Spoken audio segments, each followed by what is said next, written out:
Americans should be able to attend a political rally and express their political beliefs without fear of violence. And political candidates for our nation's highest office should be confident that their safety will never be compromised for their service. And although we're still learning about the shooter's motive, this attack was a shocking reminder that the threat of political violence is alive and well in our country. By all accounts, this was an inexcusable security and planning failure. And we need to get all of the facts about what happened that day and how we can ensure an attack like this is never allowed to happen again. Today's panel of witnesses leads the men and women who protect our top leaders and are investigating this crime. And I want to thank them both for being here today, as well as the Secret Service and FBI for a very productive and informative briefing with our committees last week. Today, our witnesses will help us begin to answer critical questions and get the information that we need to implement reforms that are clearly needed to strengthen security protocols for the U.S. Secret Service and the people who receive their protection. The Homeland Security and Governmental Affairs Committee has already begun that work. This discussion comes in the midst of a bipartisan investigation that Senator Paul and I have launched, in which we launched shortly after the assassination attempt took place. Our teams are still collecting critical information, speaking to law enforcement, and piecing together the details of this event. This past weekend, a bipartisan team of our investigators, along with key staff from Senators Blumenthal and Senator Johnson's office, traveled to Pennsylvania to speak with local law enforcement officials, review critical information from security officials who were working alongside the Secret Service, and to see the site firsthand. And I want to thank the incredibly brave local law enforcement officers in and around Butler County who responded that afternoon and who met with my staff this past weekend. They have helped to answer tough questions, as well as discuss in detail how the event actually unfolded. I also want to thank the owners of Butler Country Farm Show and the American Glass Research for allowing my staff and law enforcement to walk the grounds and examine the roof of the building the gunman was able to assess. We greatly appreciate your assistance. I've also requested documents along with Senators Paul, Blumenthal, and Johnson related to security preparations, intelligence gathering on potential violence prior to the attack, and detailed explanations of the security response from federal, state, and local authorities. As part of our ongoing investigation, we also seek to speak with additional federal law enforcement personnel, including Secret Service agents who were responsible for securing the event. Today's hearing is an important opportunity to ask critical questions and to begin to give the American people the transparency and the answers that they certainly deserve. There are still many unanswered questions. We need additional information about the Secret Service's advanced planning efforts, the decisions surrounding sniper and counter-sniper team use, placement, and coordination. We also need answers about what appears to be a problematic communication system that limited efforts to relay information and respond to events as they unfolded real time. And while today is focused on asking difficult questions about what went wrong, I also want to thank the men and women of the Secret Service who in an instant will lay their lives on the line to protect our nation's leaders. They have incredibly challenging jobs, and they must continue their mission no matter what our hearing and investigation reveals. I'm also grateful to our Senate Judiciary Committee colleagues for joining us in this important discussion. Given their key role in oversight of both of the agencies represented before us today, and it's very clear that the U.S. Senate is focused on a productive conversation that will generate real answers and real reforms. And I appreciate all the work from members of both of our committees to help us achieve this absolutely essential goal. I would now like to recognize Ranking Member Paul for his opening remarks. 18 days ago, a would-be assassin managed to climb onto a roof 400 feet from the stage where the former president and leading presidential candidate Donald Trump was speaking. The assassin's bullet struck President Trump, narrowly missing a fatal blow thanks to a last-minute head turn. Tragically, not everyone was so fortunate. A beloved husband and father in the audience was killed, his life stolen in an instant.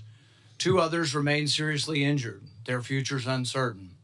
The lives of law enforcement officers working the event and those in the audience have been forever changed. Yet the media has shamefully moved on to other stories, and Google has been caught trying to suppress iconic images of a bloody Donald Trump, images showcasing the resolve of our nation in the face of the attack. But the American people have not forgotten, and we will not forget. There is no question that this was a monumental failure by the Secret Service. They had one job, and they failed. We know that. What remains unclear is who specifically failed, how they failed, and what must be done to ensure that something like this never happens again. America deserves to know that those responsible for this failure are, frankly, not going to be in charge of securing the upcoming Democrat National Convention. We need to know that someone's been placed on suspension, that someone won't be in charge of the next Donald Trump rally. Now, I was encouraged to hear that the acting director, Rowe, has initiated a disciplinary investigation in addition to the ongoing Secret Service policy review. This is an important step. However, real accountability will require a comprehensive examination of all the facts, which still remain unclear. This past Friday, my investigative team went to Pennsylvania to meet with local law enforcement and document the scene. One of the concerning things my team was told is that no one from Secret Service has talked to them since the shooting. I don't know how an investigation into what failed can be conducted without talking to the officers and agencies who were relied upon to do much of the work. Many questions remain unanswered about the planning and performance of security for July 13th. While a host of errors led to this security disaster, we now know local enforcement officers were suspicious of the shooter 90 minutes in advance of the shooting. There are 2 glaring issues we need to focus on. First, why were the AGR grounds and the roof left unattended? Why was the AGR building, the shooter's perch, left outside the perimeter? Local law enforcement told my staff that they specifically flagged the vulnerability of the building to the Secret Service and were told that it would be taken care of. Clearly, these vulnerabilities were not addressed. Second, why was Donald Trump allowed to take the stage, and why wasn't he removed from the stage when a suspicious individual was taking increasingly suspicious activities? Over 20 minutes before President Trump began his speech, the Secret Service Command Center had been made aware of an individual with a rangefinder. At least 10 minutes before it was confirmed, the Secret Service's counter-sniper team had been made aware of the suspicious subject and provided a photograph and a detailed description. Why was the event not delayed until the individual was found and checked out? Interviews with local law enforcement paint a different picture in critical places from what we have been told by the Secret Service in other briefings. Now we need to hear from the Secret Service agents responsible for security that day. Our committee has formally requested interviews with those agents, but we have not yet been allowed to speak to them. I expect Director Rowe today to tell us when we will be allowed to talk to these people. Finally, let me close with this. Grave mistakes were made on July 13th, but that does not take away from the bravery of dozens of federal, state, and local officers that day. We are grateful for their sacrifices and professionalism. They deserve the truth now also. It is our duty and our utmost responsibility to ensure that we learn from this failure and hold those responsible accountable. I would now like to recognize Chairman Durbin of the Senate Judiciary Committee for his opening remarks. Thank you, Senator Peters. This is a rare joint meeting of the 2 committees, but we have matching jurisdiction, and I think it's the most efficient way to get to the truth. So thank you for letting us join you today. We've all seen the movies. We've read the books. The international assassin with sophisticated technology, elaborate plans, well-honed skills, sets out to kill a leading political figure in the United States. But how does that match the reality of what happened in Butler, Pennsylvania, when a 20-year-old introverted college student outsmarted one of the most sophisticated American law enforcement agencies in history, came within an inch of killing a former president of the United States? That's why we gathered today to ask these hard questions. There's more to this story and other aspects that we ought to consider as well. We cannot lose sight of the factor that contributed to the violence on July 13th. Widespread, easy access to AR-15 military-style rifles. While we rely on the Secret Service to protect elected officials, we must acknowledge the unique challenges they face in light of the proliferation of weapons of war on our street. Pennsylvania, like many states, allows individuals to openly carry a loaded rifle without a permit. To make matters worse, assault rifles can easily be purchased from unlicensed dealers without a background check because of dangerous loopholes in our gun laws. This same kind of firearm has been used to carry out mass shootings in Newtown, Uvalde, Las Vegas, and Highland Park, Illinois, killing dozens of children and adults and injuring many more. Looking across this dais, I recognize we have our differences on many issues, but when it comes to the protection of the president and presidential candidates, we should stand united. We know that protecting our elected officials is essential to a functioning democracy. I hope this hearing can be an example of how we will work together on a bipartisan basis to not only understand this shocking event, but to ensure it never happens again. We must do this without the incendiary language and conspiracy mongering that too often dominates our political discourse today. Ongoing investigations by the Secret Service and the FBI are critical, but Congress, the victims' families, and the American people deserve transparency and accountability now. I'll now turn to my partner on the Judiciary Committee, Ranking Member Lindsey Graham. Thank you, Mr. Chairman. Several of us from the military have a military background. If this happened in the military, a lot of people would be fired. And if a lot of people are not fired, the system failed yet again. Having said that, the people who are brave and jumped on the stage to protect the president need to be applauded. We need to learn what happened, make corrective action, but somebody's got to be fired. Nothing's going to change until somebody loses their job. Thank you. It's the practice of the Homeland Security and Governmental Affairs Committee to swear in witnesses. So if our two witnesses could please stand and raise your right hand. Do you swear that the testimony you will give before this committee will be the truth, the whole truth, and nothing but the truth? So help you God. Thank you. You may be seated. Our first witness is Ronald Rowe, Jr. Mr. Rowe is currently the acting director of the United States Secret Service. Prior to this role, Acting Director Rowe was the 23rd Deputy Director of the Secret Service. He has had a distinguished 25-year career in the Secret Service, from coordinating major security operations to collaborating with other government and law enforcement agencies. Additionally, he has served as the Chief of Staff to the Director, as Deputy Assistant Director for the Office of Protective Operations, and as Deputy Assistant Director for the Office of Intergovernmental and Legislative Affairs. Mr. Director, thank you for appearing before this committee today. You are now recognized for your opening statement. Good morning, Chairman Peters, Chairman Durbin, Ranking Member Paul, Ranking Member Graham, and distinguished members of the committees. Thank you for the opportunity to appear before you today. A critical part of the Secret Service mission is protecting our nation's current and former government leaders. The attempted assassination of former President Donald J. Trump on Saturday, July 13th, 2024 in Butler, Pennsylvania, was a failure on multiple levels. I join you and all Americans in condemning the horrific assault on former President Trump, Corey Comparator, James Copenhaver, and David Dutch. And I extend my deepest sympathies to the Comparator family and my sincere wishes for Mr. Copenhaver and Mr. Dutch's continued recovery.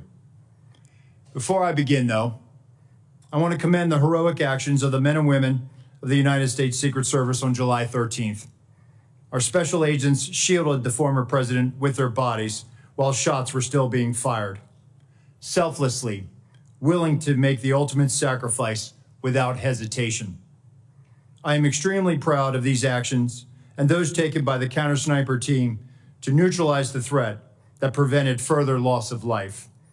And I applaud the actions of our tactical teams that responded so quickly. I would also like to express my gratitude to our federal, state, and local partners. We rely on these critical relationships, which have developed over decades of daily collaboration, to secure protective events and conduct criminal investigations. As you're aware, there are multiple ongoing investigations of the attack and the security failures that occurred that day. I pledge my full support to those inquiries so the Secret Service, your committees, and the American people have a thorough and complete understanding of what happened leading up to and during July 13th.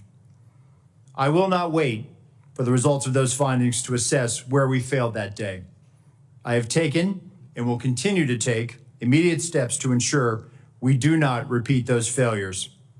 Since my appointment as the acting director 1 week ago, I identified gaps in our security on July 13th and have implemented corrective actions. One of my first actions as acting director was traveling to the Butler Farm Show site to better understand how our protection failed.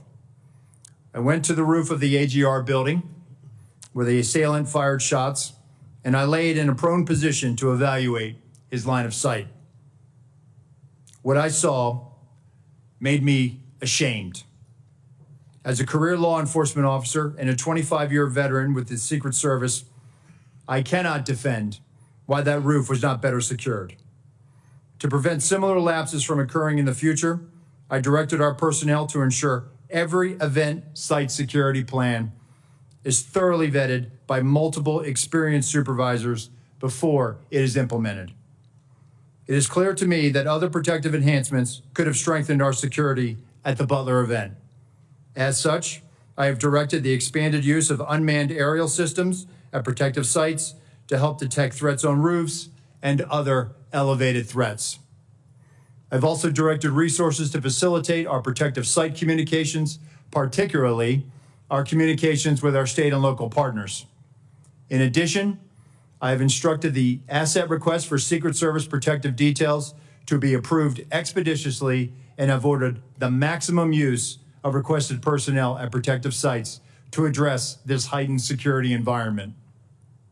I've heard your calls for accountability, and I take them very seriously. And given the magnitude of this failure, the Secret Service's Office of Professional Responsibility is reviewing the actions and decision-making of Secret Service personnel in the lead up to and on the day of the attack. If this investigation reveals that Secret Service employees violated agency protocols, those employees will be held accountable to our disciplinary process. With respect to congressional investigations and requests for information, I instructed my staff to provide full cooperation and respond expeditiously on a continuing basis to ensure you have the information you need to conduct your critical oversight. In my testimony before you today, I will provide details on the Secret Service's advanced security planning for the Butler Farm Show site. Facts as we know them regarding the incident itself, known breakdowns in executing the security plan, and corrective actions that the agency is taking to ensure that nothing like this happens again. But I do not believe that inadequate time to plan for this event was a factor in the failure. As you saw in my written statement, I am prepared to provide an overview of the security planning leading up to and during the July 13th attack. However, I would like to point out that based on what I know right now, neither the Secret Service counter-sniper teams nor members of the former president's security detail had any knowledge that there was a man on the roof of the AGR building with a firearm. It is my understanding those personnel were not aware the assailant had a firearm until they heard gunshots. Prior to that, they were operating with the knowledge that local law enforcement was working an issue of a suspicious individual prior to the shots being fired. I regret that information was not passed to Congress and the public sooner with greater frequency. And I fear this lack of information has given rise to multiple false and dangerous conspiracy theories about what took place that day. And I want to debunk these theories. Let me address one conspiracy directly. The Secret Service counter-sniper neutralized the assailant within seconds after the assailant fired his weapon. That counter-sniper had full discretion to use deadly force to stop an attacker and did not need to seek authorization to fire. I am immensely proud of the selfless dedication of our employees to the mission. Every day, across the globe, the men and women answer the call to protect our nation's leaders, and the standard is no fail for a reason. During our current high operational tempo, I want and I need to ensure that the Secret Service workforce are uplifted so they can focus on carrying out the mission. They have my full support, and I'm confident in their abilities to ensure the safety and security of the people we protect. They are worthy of trust and confidence, and they deserve your support as well as the support of the American people. Chairman Peters, Chairman Durbin, Ranking Member Paul, Ranking Member Graham, and members of the committees, thank you for the opportunity to testify at this joint hearing. I will submit the remainder of my statement for the record, and I will answer your questions. Thank you, Mr. Rowe. Our second witness is Paul Abate. Mr. Abate is the Deputy Director of the Federal Bureau of Investigation at the Department of Justice. In this role, Deputy Director Abate oversees all FBI domestic and international investigative and intelligence activities. Prior to his appointment as Deputy Director, he has had a distinguished 3 decades within the FBI leading counterterrorism efforts, and most recently as the Associate Deputy Director of the FBI, where he's responsible for the management of all FBI personnel, budget, administration, as well as infrastructure. Mr. Abate, thank you for appearing before the committee here today. You are recognized for your opening remarks. Thank you, sir. Good morning, Chairman Peters and Durbin, Ranking Members Paul and Graham, and distinguished members of the committee. It is a privilege to appear before you today to discuss the FBI's investigation of the attempted assassination of former President Trump on July 13th in Butler, Pennsylvania. Before going further, I want to again offer my and our condolences to the victims of this heinous attack, to the family and loved ones of heroic firefighter and father Corey Comparator, to Mr. Dutch, to Mr. Koppenhaber, who continue to recover, and to former President Trump, who was also struck by a bullet fired from the shooter's rifle. Our thoughts and prayers are with each of them and their families and loved ones. Within minutes of the attack, the FBI field office in Pittsburgh, Pennsylvania, received notification of the assassination attempt and responded to the scene immediately with a surge of resources, quickly moving forward on the investigation. From the outset, the FBI has been investigating this attack as an assassination attempt and an act of domestic terrorism. Our team continues to conduct a full, thorough, and objective investigation, and will continue to follow all leads and avenues of investigation to logical conclusion, leaving no stone unturned. While it's not typical to provide details of an ongoing investigation, this, as we all know, is an extraordinarily tragic set of circumstances of the utmost national importance, making it essential to inform the American public and Congress what is known right now with full transparency. The investigation remains focused, of course, on determining motive, identifying any potential co-conspirators or others with knowledge of the attack, and building out a timeline of shooter Thomas Crook's actions in advance of and during the attack. Thus far, though absolutely nothing has been ruled out, the investigation has not identified a motive, nor any co-conspirators or others with advanced knowledge. To date, the FBI team has conducted more than 460 interviews, executed search warrants, including at the shooter's residence, and seized electronic media to include phones, laptops, hard drives, and thumb drives. Legal process has been issued to dozens of companies, and we've received more than 2,000 tips from the public. The full resources of the FBI have been brought to bear in furtherance of the investigation. Agents, analysts, professional staff, experts. I've personally visited the site of this horrific attack and seen firsthand the work of FBI Pittsburgh and our partners on the front line, and want to thank all involved for their ongoing and tireless efforts to get the answers that we need and to deliver justice. Specialized resources deployed included evidence response teams, victim services specialists, laboratory and operational technology division resources to process physical and digital evidence, a shooting reconstruction team. Additionally, our explosive experts have analyzed the 3 IEDs recovered, 2 from the shooter's vehicle, 1 from the family residence. And our behavioral analysis unit, importantly, is helping to build a profile of the shooter to include his mental state. Next, I want to provide a brief highlighted overview of the timeline that has been established to date through witness interviews and other information. Again, this is our understanding at present and is subject to change and further refinement as more facts are collected. On July 3rd, the rally in Butler, Pennsylvania was announced. On July 6th, the shooter registered to attend the rally and performed a search for, quote, how far was Oswald from Kennedy? On July 7th, the shooter traveled from his home to the Butler Farm Show grounds and remained there for approximately 20 minutes.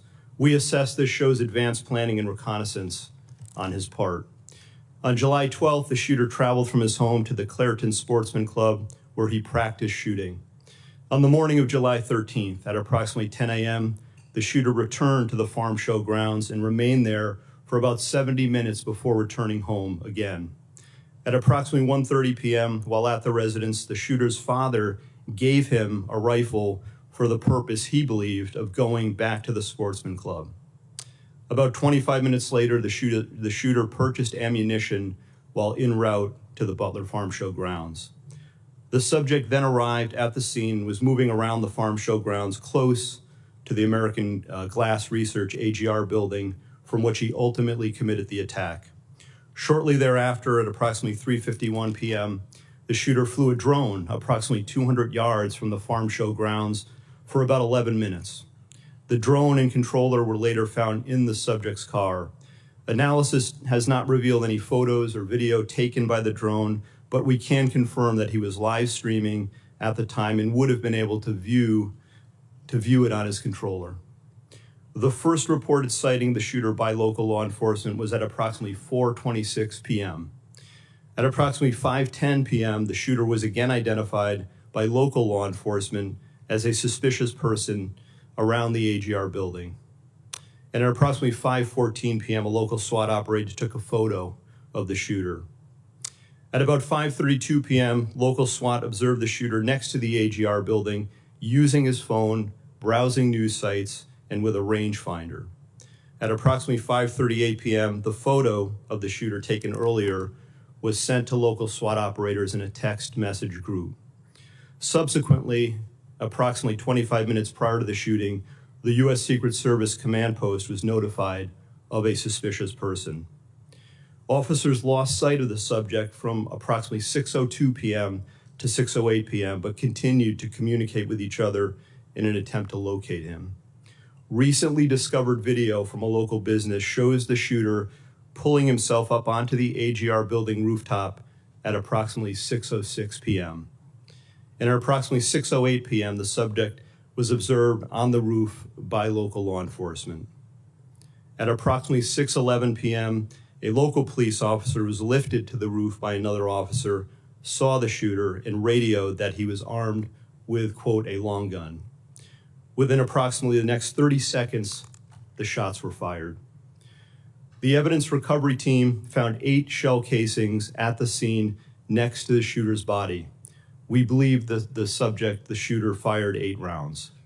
While the investigation has not determined motive, the investigative team continues to review information from legal returns, including online and social media accounts. Something just very recently uncovered that I want to share is a social media account which is believed to be associated with the shooter in about the 2019-2020 timeframe. There were over 700 comments posted from this account. Some of these comments, if ultimately attributable to the shooter, appear to reflect anti-Semitic and anti-immigration themes, to espouse political violence, and are described as extreme in nature. While the investigative team is still working to verify this account to determine if it did in fact belong to the shooter, we believe it important to share and note it today, particularly given the general absence of other information to date from social media and other sources of information that reflect on the shooter's potential motive and mindset. These are the facts, in part, that the investigation has revealed to date. While the shooter is dead, our work is very much ongoing and urgent. Thank you, and I look forward to answering any and all questions. Thank you, Mr. Abate. We'll now proceed. Chairman Durbin and Ranking Member Graham will ask the first 2 questions. I will then ask question Ranking Member Paul, and then after that we will alternate between members of the judiciary, recognized by Chairman Durbin and members of the Homeland Security Committee recognized by me. With that, Senator Durbin, you're recognized for your questions. Thank you, Senator Peters. I would like to begin by making a statement. It's not in the form of a question, and you'll understand why when I say it. In 20 days, we're going to start the Democratic National Convention in Chicago. I have been briefed by the law enforcement agencies plans for security for that event. Tens of thousands of people will be there, including some of the highest ranking politicians in the United States. I trust that both of your agencies can answer in the affirmative if I ask you whether you're actively engaged in working with the development of security plan, taking into consideration the lessons of July 13th. Senator, that is 100% yes from the Secret Service. Yes, from the FBI as well, sir. We've been working on this for well over a year in preparation. I'm not going to ask for details for obvious reasons, but I do want to ask a question about the Secret Service staffing. Congress has nearly doubled the budget for the Secret Service over the last 10 years, from $1.8 billion in fiscal year 2014 to $3 billion in fiscal year 2024. Despite this large increase in funding, the number of agents in protective operations has fallen from 4,027 to 3,671 during that same time period, an approximate 9% reduction. Acting Director Rowe, what accounts for protective operations losing 356 agents over the past 10 years? So, Senator, with respect to where we are today on staffing, and then I'll address the 10-year where we were. In this year alone, we are going to end the year on the positive of 200 plus agents. That's the first time in a number of years that we've been able to do that. Part of that was gaining some efficiencies in our hiring process. But what I want to re-emphasize is that we have not dropped standards. Only 2% of every applicant actually makes it through the hiring process. We are filling our classes at the Federal Law Enforcement Training Center, and we are doing this ramp up as part of what lies ahead of us with the LA Olympics in 2028.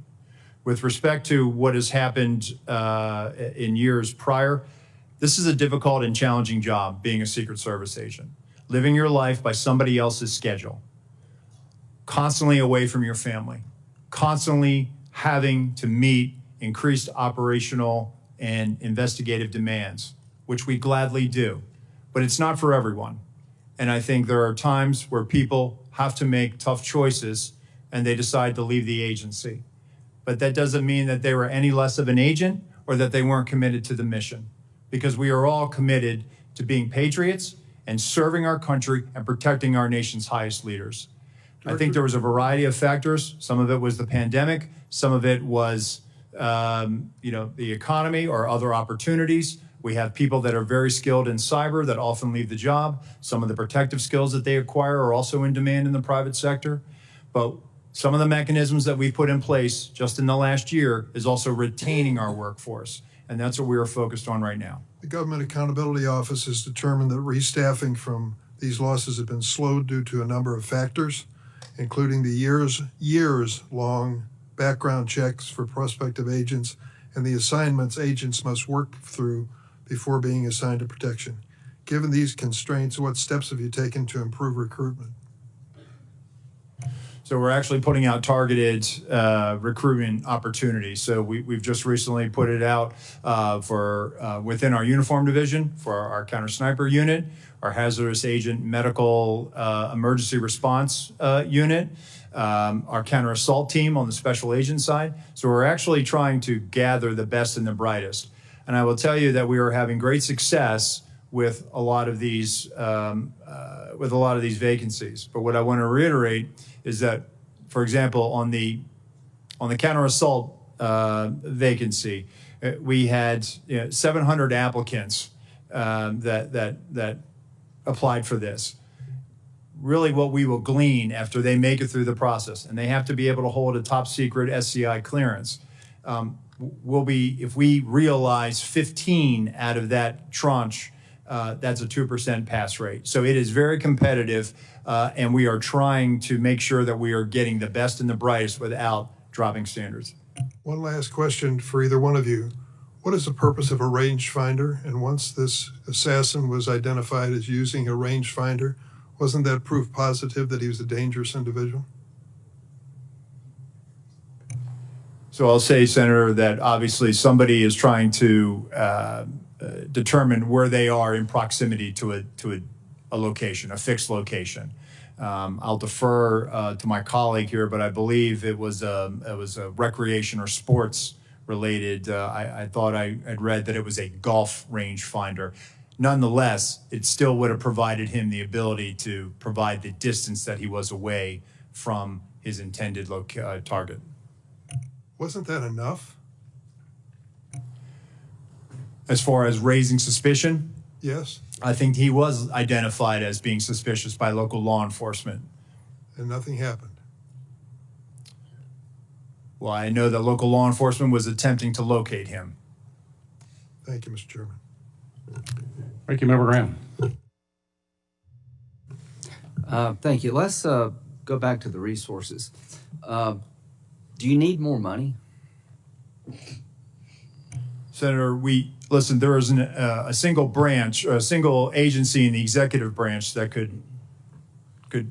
that needs more money. Everyone would take more resources. We've had a great relationship with the Department of Homeland Security, the Office of Management and Budget. Do you feel constrained to ask for more resources by anybody? No, sir, we don't. And actually, we have a great relationship with our appropriators and obviously the authorizing committees, and they have always looked out for the Secret Service. So I would encourage you to think big when it comes to resourcing the department in light of what happened here. At the time of the shooting, the Iranians were threatening high-level American officials, including President Trump, right? Senator, it's widely known. Right? FBI? Yes, Senator, that's 100% Did that correct. factor into the security footprint? So, Senator, what I will say is that it is widely known that the Iranians do not like us. I would refer you to the National Well, it's not Security. that they don't like us. They threatened to kill certain people, Yeah. and they named them. Correct, sir. But I can't publicly It's comment. not like, I hate America. I'm going to kill these three guys. Right. I cannot publicly comment, sir, on. Well, they on- publicly comment on it. I mean, it's not But what. Senator, you what think. I'm trying to say is I cannot publicly comment Okay. on what Fair enough. intelligence, but I Fair can enough. assure you that we do a threat-based protective model. I'd like to have that model provided to the committee. Could you do that? Yes, sir. Could you also give us the protocols that are in place to secure a site like this? Yes, sir. Okay, thank you. One, the protective detail around President Trump, I know them all very well. They're brave men and women. And these questions is not to belittle anybody. They're trying to find out how the system fails so badly. You say you're not reluctant to ask for more money. What do we need to do to make it easier to hire people without lowering our standards? I mean, I know it's a hard job. Can we do anything to help you? So I think we're willing to take that back, sir. I think we're working on our time to hire. Well, if you had more people, you'd have more time off. That's true, sir. Okay, Yes. well, let's get more people, more time off. These are tough jobs. I mean, people on this committee know. Yes, I don't sir. know how they hold a family together doing what they're doing. It's the military really on steroids. The encrypted app. Paul, can you tell us about these apps? Have they been broken into? The guy had some apps that were encrypted. I think we've experienced a range of returns on this. Some of the applications that he was using online were encrypted in nature. Some of the email accounts. Have we that he broken present- into them? We've received returns. There are some that we have not been able to get information back because of their encrypted nature. Is That's there any way in to fact true. solve that problem? Sir, Senator, we've talked about this before. We need a solution that provides lawful access to law So enforcement. you're telling me the guy that took 8 shots at the president, former president, has apps that we can't get into that may, if you could get into, reveal some relevant information. That is correct, Senator. So if he were talking to some foreign power, and I don't think any foreign power would hire this guy, by the way. So I'm not overly worried this was some great plot by the Iranians because they couldn't even think of this. However, there could come a day where something like this is very important. How do we solve this problem? Senator, as we've been saying, we need a solution that provides lawful access where when we go to So a you're company... telling me, I agree with you, I'm not blaming you. We have encrypted apps of an assassin, a murderer, and we can't get into them all these days after. That needs to be fixed, folks. I'm all for privacy, but to a point. What if, in the future, somebody's using these apps to communicate with a foreign power? I think we need to know these things. We need to know them in real time. So lessons learned is that everything failed. Corrective action, seems to me you need more money and more people. Accountability. At the end of the day, how many people do you think will be relieved of their duties, Mr. Rowe, because of this? Senator, I publicly cannot, and I cannot weigh in on that right now, right? It has to be a fair and neutral process. From a fair point of view, would you say this is a major system failure at every turn, and those in charge of the system in question, not only was it embarrassing, they failed? So, Senator, again, if there were policy violations, those individuals will be held accountable and they will be subject Just to send our us the table of policies penalties. if you could. Yes, sir, Thank we you. will. But they will be held to our table of penalties, which Thank you. will include up to termination. Thank you. Director Rowe, in your testimony here today, as well as in your written testimony, you said very, very clearly that you can't defend why that building with the shooter on top of it was not better covered. You were very clear. You cannot defend that. So my question to you is, my understanding is that there's a detailed site survey that is done prior to an event to identify potential threat points. So talk to me about that site survey. I'm sure you've had a chance to look at it now after action. And how did that site survey get approved when it was so clear that that was a major threat from that building? Thank you, Senator. So our Pittsburgh field office did the advance. During that advance, not only were they discussing amongst themselves about mitigating the line of sight, but also they were discussing with other agencies that were supporting it. Our counter snipers met with their counterparts. The team lead and team lead met. They walked the site. They identified the AGR building. And if I may, Senator, if I could point out something right now, if I may, and we will place this for the record, but this is the point of view. This is from the second floor of the AGR building. This point of view is the point of view where the counter sniper team locally was posted. The gold arrow indicates where the shooter fired from. Looking left, why was the assailant not seen? When we were told that building was going to be covered, that there had been a face-to-face that afternoon, that our team leads met, this was the view.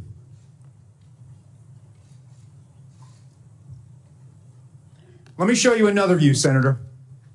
B.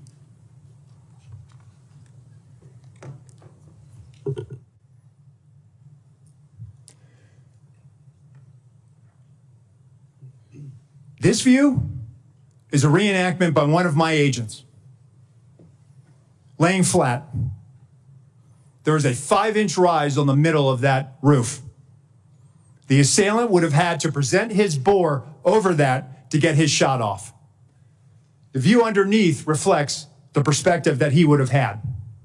Again, I call your attention back to the first exhibit if they'd have looked left. Give me C.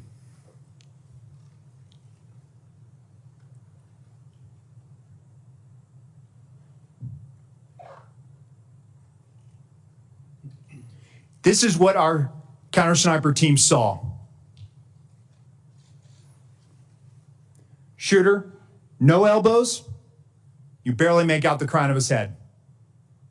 Below it, the assailant up prone. And let me just tell you, our counter sniper, this individual, I know him. I consider him a friend. He has covered me operationally in conflict zones. And when I did my time on the president's detail, he exemplifies the courage, the skill, and the ability to respond under great stress in such short time to neutralize the threat and prevent further loss of life. Getting back to your question, Senator, these were discussions that were had between the Pittsburgh field office, the local counterparts, and everyone supporting that visit that day. And that's why when I laid in that position, I could not, and I will not, and I cannot understand why there was not better coverage, or at least somebody looking at that roof line when that's where they were posted. Director Rowe, the Secret Service, state and local law enforcement were on multiple communication channels, is my understanding, during that time. And as a result, local law enforcement was only able to call in to a state command center that was then relayed from the Secret Service. This seemed to be a recurring issue in emergency situations that we're finding with the federal government, that there's not a seamless way to communicate, particularly if you're relying on local law enforcement to deal with what was clearly a major vulnerability. Local law enforcement in Butler told my staff that they had no way of communicating directly with the Secret Service. And if I listened to Mr. Abate saying there was about 30 seconds between when the local law enforcement reported that there was a man on the roof with a gun, 30 seconds, if it's communicated directly to a counter sniper team, would that be enough time to react prior to the firing of those shots? Senator, if we'd had that information, they would have been able to address it more quickly. It appears that that information was stuck or siloed in that state and local channel. I will tell you, though, that there were our tactical elements did have, not only did they have embeds from Butler County ESU with them, but they also had radios on the tactical net. It is troubling to me that we did not get that information as quickly as we should have. We didn't know that there was this incident going on, and the only thing we had was that locals were working an issue at the 3 o'clock, which would have been the former president's right-hand side, which is where the shot came. Nothing about man on the roof, nothing about man with a gun. None of that information ever made it over our net. So that will change? Yes, sir. We are working right now to figure out the interoperability and also make sure that we do have access to those channels, whether through the counterpart system or some other means. Very good. Ranking Member Paul, you're recognized for your questions. Director Rowe, I'm encouraged by your attitude and what you brought here today, what you've talked about as far as immediate changes that you've made, and I hope you'll follow through with that. I'm encouraged by the fact that you acknowledge that it's indefensible that the roof was unattended. Would you say the roof being unattended breaches standard protocol for setting up a security perimeter? What I would say, Senator, is that that roof should have had better coverage, and we will get to the bottom of if there were any policy violations. I would think indefensible would go along with breaching protocol, and I can't imagine how indefensible would not be breaching protocol.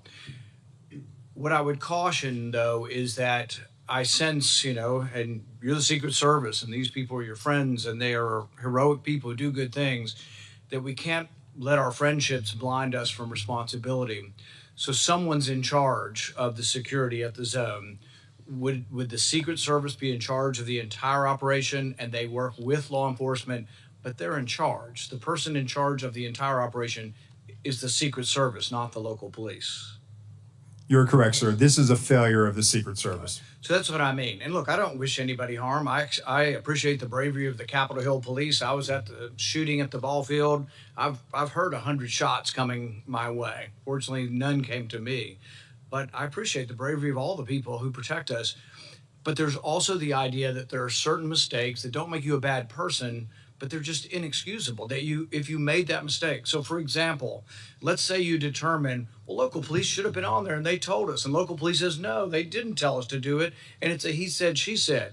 Still, ultimately, the agent in charge should be walking the grounds and say, there's a roof 100 yards away from the stadium with a clear sight. someone's got to be on the roof. Local police, I told you to get on the roof, get on the roof. Or you put the Secret Service, so ultimately the buck doesn't pass along to somebody. Whoever's in charge is in charge. But really, I think it would be helpful to all of us. I know the process has to be meted out, but there needs to also be a process for protecting the next Trump rally. The fact that whoever was in charge in Butler next week is not in charge of a rally in Las Vegas. And so I think you really should say that. You should simply say that the leadership from that event is going through a process, but until that process, they won't be in charge of the Democrat National Convention. That would reassure a lot of people that they won't be in charge of security until it's determined. Can you tell us something to that accord? Yes, sir. So I can tell you that the team planning the Democratic National Convention, that is a national special security event. That team has been on the ground. That's from D.C. With support from our Chicago field office. But I just want to reiterate that our Pittsburgh field office staff, they are wearing this harder than anybody right now in the Secret Service. Right. They feel completely demoralized. And what I'm trying to do is also let them know that, listen, they need to be focused on the mission at hand. I also have to walk a tightrope here and make sure that I am not I tainting any future discipline action. I understand, and I have great respect for all the officers, but ultimately someone had to be in charge, and someone made a terrible error, and it's an error of judgment. The big error is the roof. But another big error is we have 90 minutes of a suspicious person. Now, Senator Durbin mentioned the rangefinder.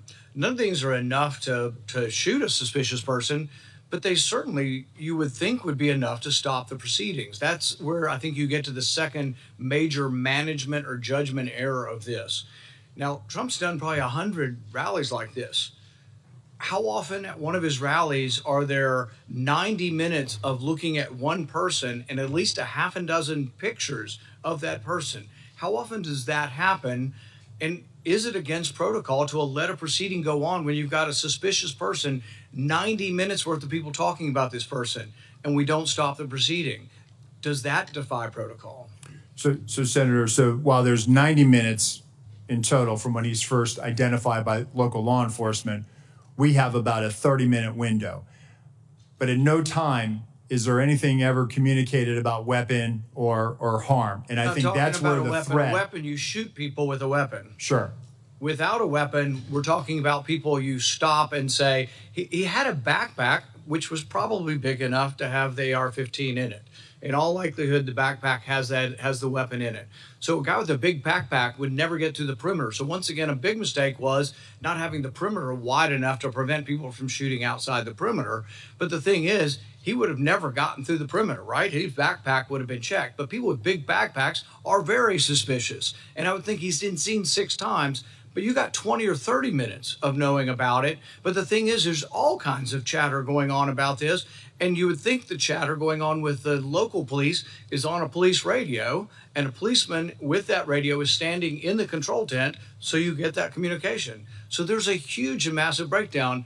But really my question is, how often has this happened at other rallies where there's a half a dozen pictures and 90 minutes of people talking about a suspicious person? I just can't imagine that it's real common. So, Senator, at rallies, there are people that come to the attention of law enforcement for a variety of reasons. If they come to our attention for some other activity that might, put it a little bit, hey, we probably need to go check that individual out. This happens, and that's why we attempt to locate them. That's why it's important for us to try to find them. And it's important to have the information. And so local law enforcement did their very level best to try to locate him. They did provide us the photos 30 minutes prior. It just, he evaded any detection by law enforcement. But once again, it's the overall person in charge. It's a terrible breakdown. It's a terrible management decision not to have stopped it. There was a chance to stop the proceeding. And the question is not whether there's enough information to take down an individual. It's a much lower standard to say, hey, we're going to wait until we get this individual. The roof and the 90 minutes of it, both, I think, are failure of your protocol. And I think when that's determined, the person who made these decisions can't be in a position of authority again. Senator Klobuchar. Thank you very much. Thank you to all of you for holding this hearing. I appreciated Director Rowe when we had the classified briefing, and also today, taking responsibility for the agency and your own personal emotion and reaction to your visit and what had gone wrong. For the people in my state that keep asking me, I just don't get how he got on the roof. I know we've gone through great details and a lot of examination. Could you just give a minute on what went wrong and how you think it can be fixed? Because I think it's just going to help to dispel the conspiracy theories. There are some people that think it didn't really happen, which of course is completely ridiculous. It did. There are some people that think all kinds of conspiracies went on within the government, which is also false. But could you just tell them what went wrong so they understand? Yes. No, thank you, Senator. I've thought long and hard about this. I think this was a failure of imagination, a failure to imagine that we actually do live in a very dangerous world where people do actually want to do harm to our protectees. I think it was a failure to challenge our own assumptions, the assumptions that we know our partners are going to do everything they can, and they do this every day. But we didn't challenge our own assumptions of, we assume that someone's going to cover that. We assume that there's going to be uniform presence. We didn't challenge that internally during that advance. So moving forward, I've directed that when we're talking to people and we're making requests, we are very specific about what we want. We are providing explicit instructions on exactly what our expectation is and what we need them to do and what we want them to do. That's the only way that we're going to be able to move forward beyond this. And let me just tell you that our state and local law enforcement partners are the best. So this belief that somehow they are less than federal law enforcement or they're less than the Secret Service. They're out there patrolling communities every day. They're the ones out there going into hazardous conditions every day. They know their communities. They have the ability to enforce state and local laws. Our advanced agents do not. Right. We need them, and we need them to be partners with us. And I think we need to be very clear to them, and that may have contributed to this situation. Yeah, appreciate that. I have the same respect. Next, one of the things you mentioned to me was, and to all of us, was in this other briefing, was just the texting protocol. And I think a lot of us think about this in non-security settings, about how people are just texting all the time instead of talking, and how it takes our eyes off, in your case, the target. Could you talk about what might have gone wrong there and how you think things could change when there's the hope is that their eyes are constantly on the scene and on the potential targets and risks? Thank you, Senator. So again, we need people focused on the problem or on their area of responsibility. It was great that there was a text chain, but that communication needs to go over the net. It needs to go over a radio channel so that everyone has situational awareness of it. And the point I was making in the closed door briefing is that we have to get to a point now where we are using our radio systems to have that collective awareness of this. I think, one of the things that I've directed is that in addition to the interoperability, we're going to roll out common operating picture, a common operating platform that we utilize for national special security events. We have the ability to roll that out to the field that has a Blue Force tracker in it that's able to, where you can put where all your state and local assets are, where our federal assets are. But in addition to that, I want people using the radio. So it's great that the tactical elements are talking to each other. It's great that the shift is talking to each other, but we have to be able to make sure that whenever we come across a situation, that everyone has situational awareness of this. And I will take as, in my time when I was operational in the President's detail, we were given the explicit instruction, hey, if you're going to pass it, if it's relevant enough that you feel like you need to pass that information, do it over the radio. And that was the protocol that we had. And I think over the years, perhaps with the advent of technology and smartphones, perhaps we've gotten away from that. But we need to get people back on the scope, back on mission, back focused on what they need to be responsible for. Okay, and the next question I'll put in writing. Thank you very much of you, Mr. Abate, but it's just pointing out that we've seen this rise in threats against members of Congress, which of course is relevant to this. 8,000 just last year, more than 4 times over the past 7 years. I'll want to ask you in writing about the steps that the Justice Department is taking to prioritize these cases. I know there's been some changes made.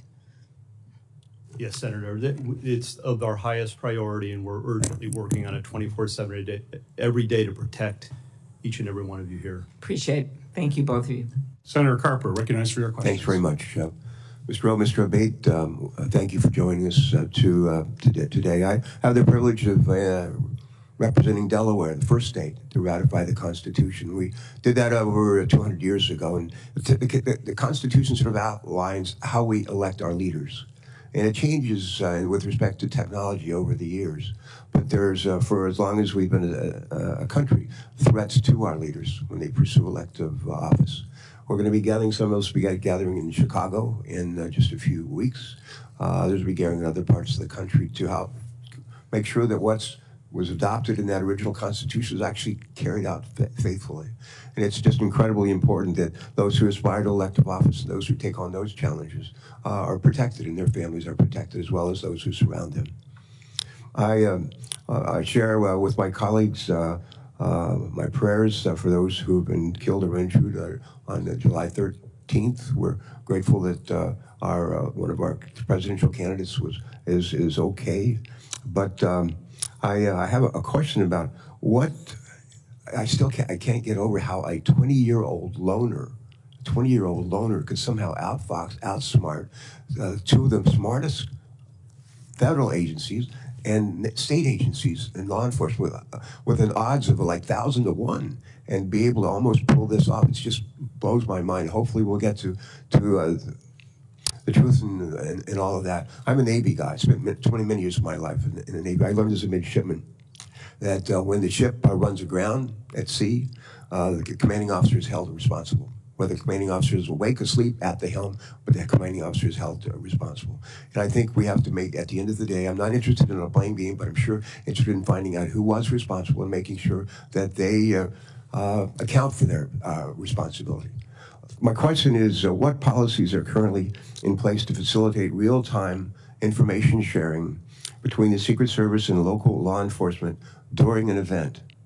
And what changes to information sharing practices will the Secret Service make in light of the apparent breakdown in communications on July 13th? Thank you for that question, Senator. So we're looking at our procedures. We rely on a counterpart system, and the radio interoperability it's a complex challenge. It's not just about being able to find whatever frequency our local counterparts are on and then just piping it in. There's some technical challenges that have to be there. So to alleviate that, we've always relied on a security room where we have representatives from the local agencies. Those individuals are there to, one, bring their own radio and then relay relevant information that would impact our security plan. I think what I'm looking at, and again, what I'm in looking at this situation is there was a unified command post, and we had our security room, and we had communications that day at the Butler Farm site were challenging. Not just challenging for the Secret Service, but for challenging for locals. There were some cellular issues. There were radio issues, and you saw that with the testimony from the colonel from Pennsylvania State Police last week in the House. So I think as I'm thinking about this, I think we need to consider what is our model moving forward, and I think we need to be where the greatest amount of partners are when that information is being discussed. The other thing that I'm looking at is we need to also make sure that we have redundancies as far as cellular on the ground. or additional repeaters. And so I've directed our Chief Information Officer to do that, and we are rolling assets out now supporting campaign sites. Thank you. Thank you for that. Mr. Abate, quick question. Based on the initial information you've gathered from the investigation, do you believe there were any actions taken by the shooter in the weeks, days, or hours leading up to the shooting that should have caused alarm and grabbed the attention of law enforcement? He did not have any interactions with law enforcement leading up to this, Senator. We haven't found anything yet that would have alerted law enforcement or FBI or Secret Service to his intention activities in advance of this event. I will note, however, to your prior question, that we do have a very strong relationship, an integrated relationship between FBI and Secret Service and every other federal, state, local agency you can imagine. We have constructs like the Joint Terrorism Task Forces and Violent Crime Task Forces where we're cross-embedded with each other. And when it comes to this event and others like it, we're always talking in advance. In fact, with respect to this event, we did have a meeting between U.S. Secret Service and FBI in the days leading up to the event to assess whether there was any information or intelligence pertaining to a threat against the rally or to former President Trump or anyone else there. There was an absence of that in the lead up specifically. And again, none of us had any information in our holdings with regard to the ultimate shooter. All right, thank you for that. Thanks very much, both of you. Next on the Senate Judiciary Committee is Senator Grassley. Yeah. Mr. Chairman, I'd like to introduce my oversight letters and investigative documents into the record. This is information I've already made public. Without objection. Okay, thank you. I'd also like to call my colleagues' attention to a legislation that Senator Cortez Matos and I've introduced would require Senate confirmation of the Director of the Secret Service. I think this is very important because no other agency has a no-fail mission. Mr. Rowe, in your written testimony, you stated that that to prevent similar lapses like the one on July 13th from happening again, you'll ensure every event site security plan is thoroughly vetted by multiple experienced supervisors before it's implemented. Based on your testimony, the security plan for the Butler event deviated from the Social Security standards. How would vetting by multiple experienced supervisors fix that? So, Senator, I think having many eyes on a particular problem set helps. That way you don't have tunnel vision. You just focus in on one thing. And so that's why I think it's important, not only at the field office level, but also at the detail level. And part of what we had started doing with the former president's detail is having them send out site agents, having them send out supervisors. And I think having that collaboration and having additional eyes to examine the problem will make sure that we're not missing anything. And I think I want that surety for myself. I think you've answered my question. Yes, Let me sir. go on. Also to you, in your written testimony, you stated that you, quote, regret that information wasn't passed to Congress.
The shooter and his own drone use. Why is the Secret Service dependent upon local cellular network? Does the Secret Service have a backup plan in place? Yes, thank you, Senator. And that is something that I briefed in the closed door. And again, something that has cost me a lot of sleep because of the eventual outcome of the assailant. That what if we had geolocated him because that counter-UAS platform had been up? It is something that I have struggled with to understand, and I have no explanation for it. Okay. It is something that I feel as though we could have perhaps found him. We could have maybe stopped him. Maybe on that particular day, he would have decided this isn't the day to do it because law enforcement just found me flying my drone. People fly drones all the time on the peripheries of our sites. And we go out and we talk to them and we ascertain what their intentions are. On this day in particular, because of the connectivity challenge, as you noted, there was a delay and he flew his drone at 3:51 approximately. So moving forward, we are leveraging resources from the Department of Homeland Security and others to make sure that we have dedicated connectivity so that we're not reliant on public domain, so that we can ensure that whatever assets we have in place, those assets are operational. And that is my commitment to you, that we're going to make sure we're going to do that. And that is something we are moving out on. Thank you, and I hope that you'll answer some of my other questions in writing. Senator Johnson, recognized for your questions. Thank you, Mr. Chairman. Acting Director Rowe, in our secure briefing last week, I made the point that if you don't want conspiracy theories to spread, you need to provide information. You know, I appreciate these photos today. These things could have been released literally within days, and a whole lot more information as well. So Congress needs to provide oversight. We don't have certain investigatory tools like you have, but what we can do is do interviews. So Acting Director Rowe, did you receive our letter from July 25th requesting interviews with 13 individuals of the Secret Service? We are in receipt of that letter, Senator. And I don't, Deputy Director Abate, have you seen that letter as well? Do you know who we're requesting interviews with? Senator, I have not seen the letter. Do you know whether those individuals submitted to interviews with the FBI, Acting Director Rowe? We're in the process. Those employees are being interviewed if they have not already been interviewed, sir. Are those interviews being transcribed? The FBI interviews, sir? Yes. But we have 302s on those. Yes, Senator, we will. Okay, when will Congress get those 302s? When will we get those transcriptions of those interviews? Senator, I'll take that back and we'll get those to you as soon as possible. So Acting Director Rowe, when will those individuals be made available for Congress, for this committee to interview them? Senator, we'll make them available. How soon? Because memories are short. They can be influenced by events. We need these transcribed interviews as soon as possible. We will get that done, sir. Does the Secret Service use encrypted communications at events? On our radio nets, we do, sir. Are those memorialized? Are those saved? The radio traffic from Butler, we did not have recordings. Do you normally? Not on the road outside of D.C. or outside of a presidential or vice presidential stop. So communications between Secret Service agents will not be available like we've gotten the communications from local law enforcement. I'm sorry, Senator. So we're not going to be able to get those communications. You didn't save them. No, sir. Which is very unfortunate.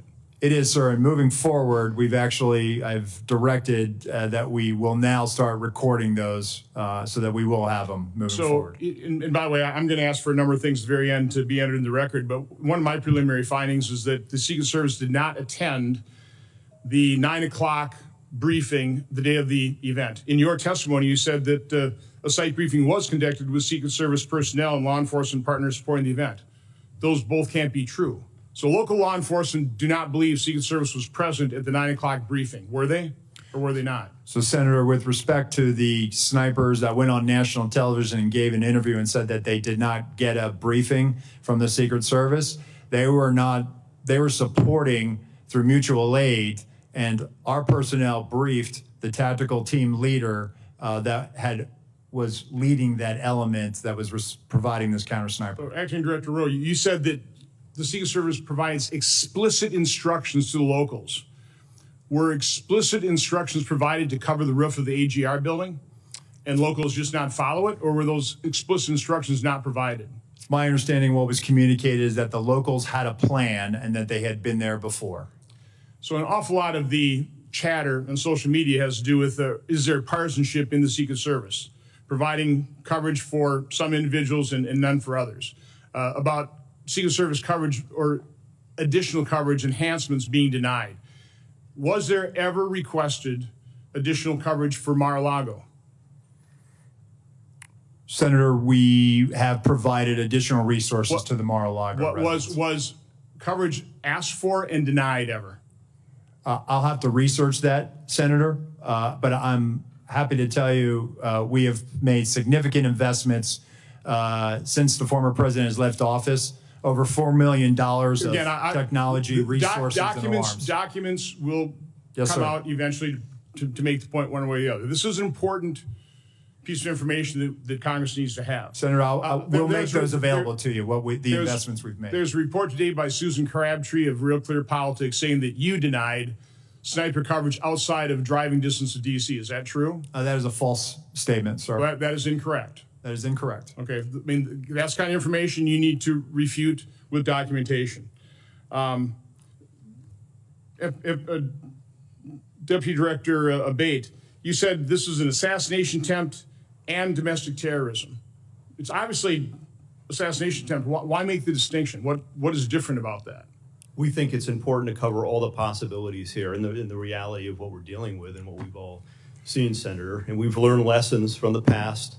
The tragic shooting at the baseball field was referenced here. We've learned the lesson from that. That was not opened properly, and we've made changes in the Bureau, and it's reflected here in terms of how this investigation is being approached with a completely open mind and inclusive of all the possibilities, including domestic terrorism. I fear that makes the investigation potentially partisan. Mr. Chairman, I would like to request that my July 14th letter to Attorney General Garland, Mayorkas, and Ray be entered in the record. It asks for all kinds of information, documentation, asks a lot of questions. My preliminary findings of July 21st and July 23rd, including timelines, a bunch of questions as well, be entered in the record. And then our updated timeline dated today. This goes not only by minute, by second. And we will continue to update this timeline as more information becomes public. This is the way you do investigation. We need to find out literally second by second what happens. So the American public understands the truth. Without objection, so ordered. Senator Butler. Thank you, Mr. Chairman. Thank you to both of our chairman and ranking members for holding this incredibly important hearing critically for the American people to understand the safety and security that is being provided to our national leaders. Thank you both for being here and for, again, answering the hard questions. This is a time of, I think, heightened attention, deservedly so, not only for our national leaders, but for the teacher who decides that they're going to go and participate in their democracy, or the firefighter who wants to hear the voice and vision of the potential next leader of this country. My thoughts and prayers really are with those Pennsylvania families who have lost loved ones or have been critically injured. As I offer my questions today, it would be in service to those, to preventing future incidents. But in the one question of looking backward to the event, on the 13th, Director Abate, can you just talk a little bit about how did Mr. Crooks, how was he able to get an AR-15 onto the roof of that building? Does your investigation illuminate anything that we have learned to help to make that point more clear? We don't have definitive evidence yet as to how he got the rifle up there. Based on everything that's been collected thus far, photos, video, eyewitness accounts, we do believe he likely had it in the backpack. Broken down in the backpack? We're still assessing that. Our laboratory has looked at the rifle itself and measured that against the backpack itself. And if placed in this backpack, it would extend outside. It would have been visible. We don't have anyone who observed him with the backpack with a rifle, a barrel, or other part of it sticking out of the backpack. But the rifle would not have fit fully into this backpack to be concealed and whole. We have video that was recently found of the shooter walking in a distance from his car just before 6 p.m., about 5:56, I believe. And based on everything we have, we assess that he returned to his vehicle at that time, got the backpack, and then proceeded back to the area and to the AGR building. And then he's observed, of course, on the roof, just minutes later, holding the backpack in front of him. In fact, there's dash cam footage from a police vehicle that shows him briefly traversing the roof with the backpack in front of him. And then it's just minutes after that that he's actually seen by the officer who I described with the rifle on the roof. It's possible that he broke the rifle down, though we don't have conclusive evidence of that, and took it out of the bag on the roof in those moments before and reassembled it there. That's one of the theories we're looking at and working on right now. Thank you for that. You take me right, Acting Director Rowe. Thank you for your years of dedicated service and jumping in a hot time. But you take me right to this point of communication. There's been a lot of conversation about and even in your written and verbal testimony, you have talked a lot about the communication and the disparate nature in which it's happening across the different channels. One sort of foundational question that I have is, are all elements of an event communicated on the same channel? If I lost my kid and I'm at a big rally, are local law enforcement talking on the same channel about me losing my kid that they're talking about a suspicious individual? So when it comes to the locals, they likely have some type of common channel that they work off of in a county or an adjoining municipality. When it comes to the Secret Service, we do have various channels for various agents and our uniformed division officers working specific aspects of that advance. So it's not possible that the delay in communication or the losing of the thread of tracking this individual was sort of lost in the commotion of all of the other communications that could have been, or maybe was sort of separate from the communications channels that were happening. Senator, I can only speak to the Secret Service lines of communication, and we did not have anything beyond suspicious person that was communicated to us. Last question really quickly, because I'm out of time, but Acting Director, was there any communication with the Secret Service that was talking directly with the former president's detail? That feels like there's been some question by colleagues about why the call wasn't made to delay the event. Help us understand the communication that either was or was not happening directly with the former president's detail to make the call to delay 10 minutes. We've all been to these events, they never happen on time. But to delay while this was being investigated. So the detail, they were operating on their net, which our security room was monitoring.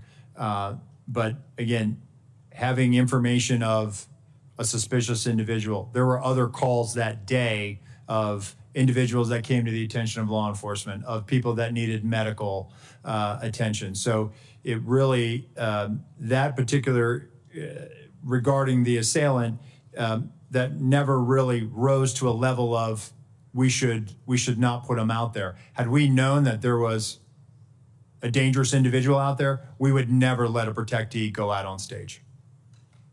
Thank you, Mr. Chairman.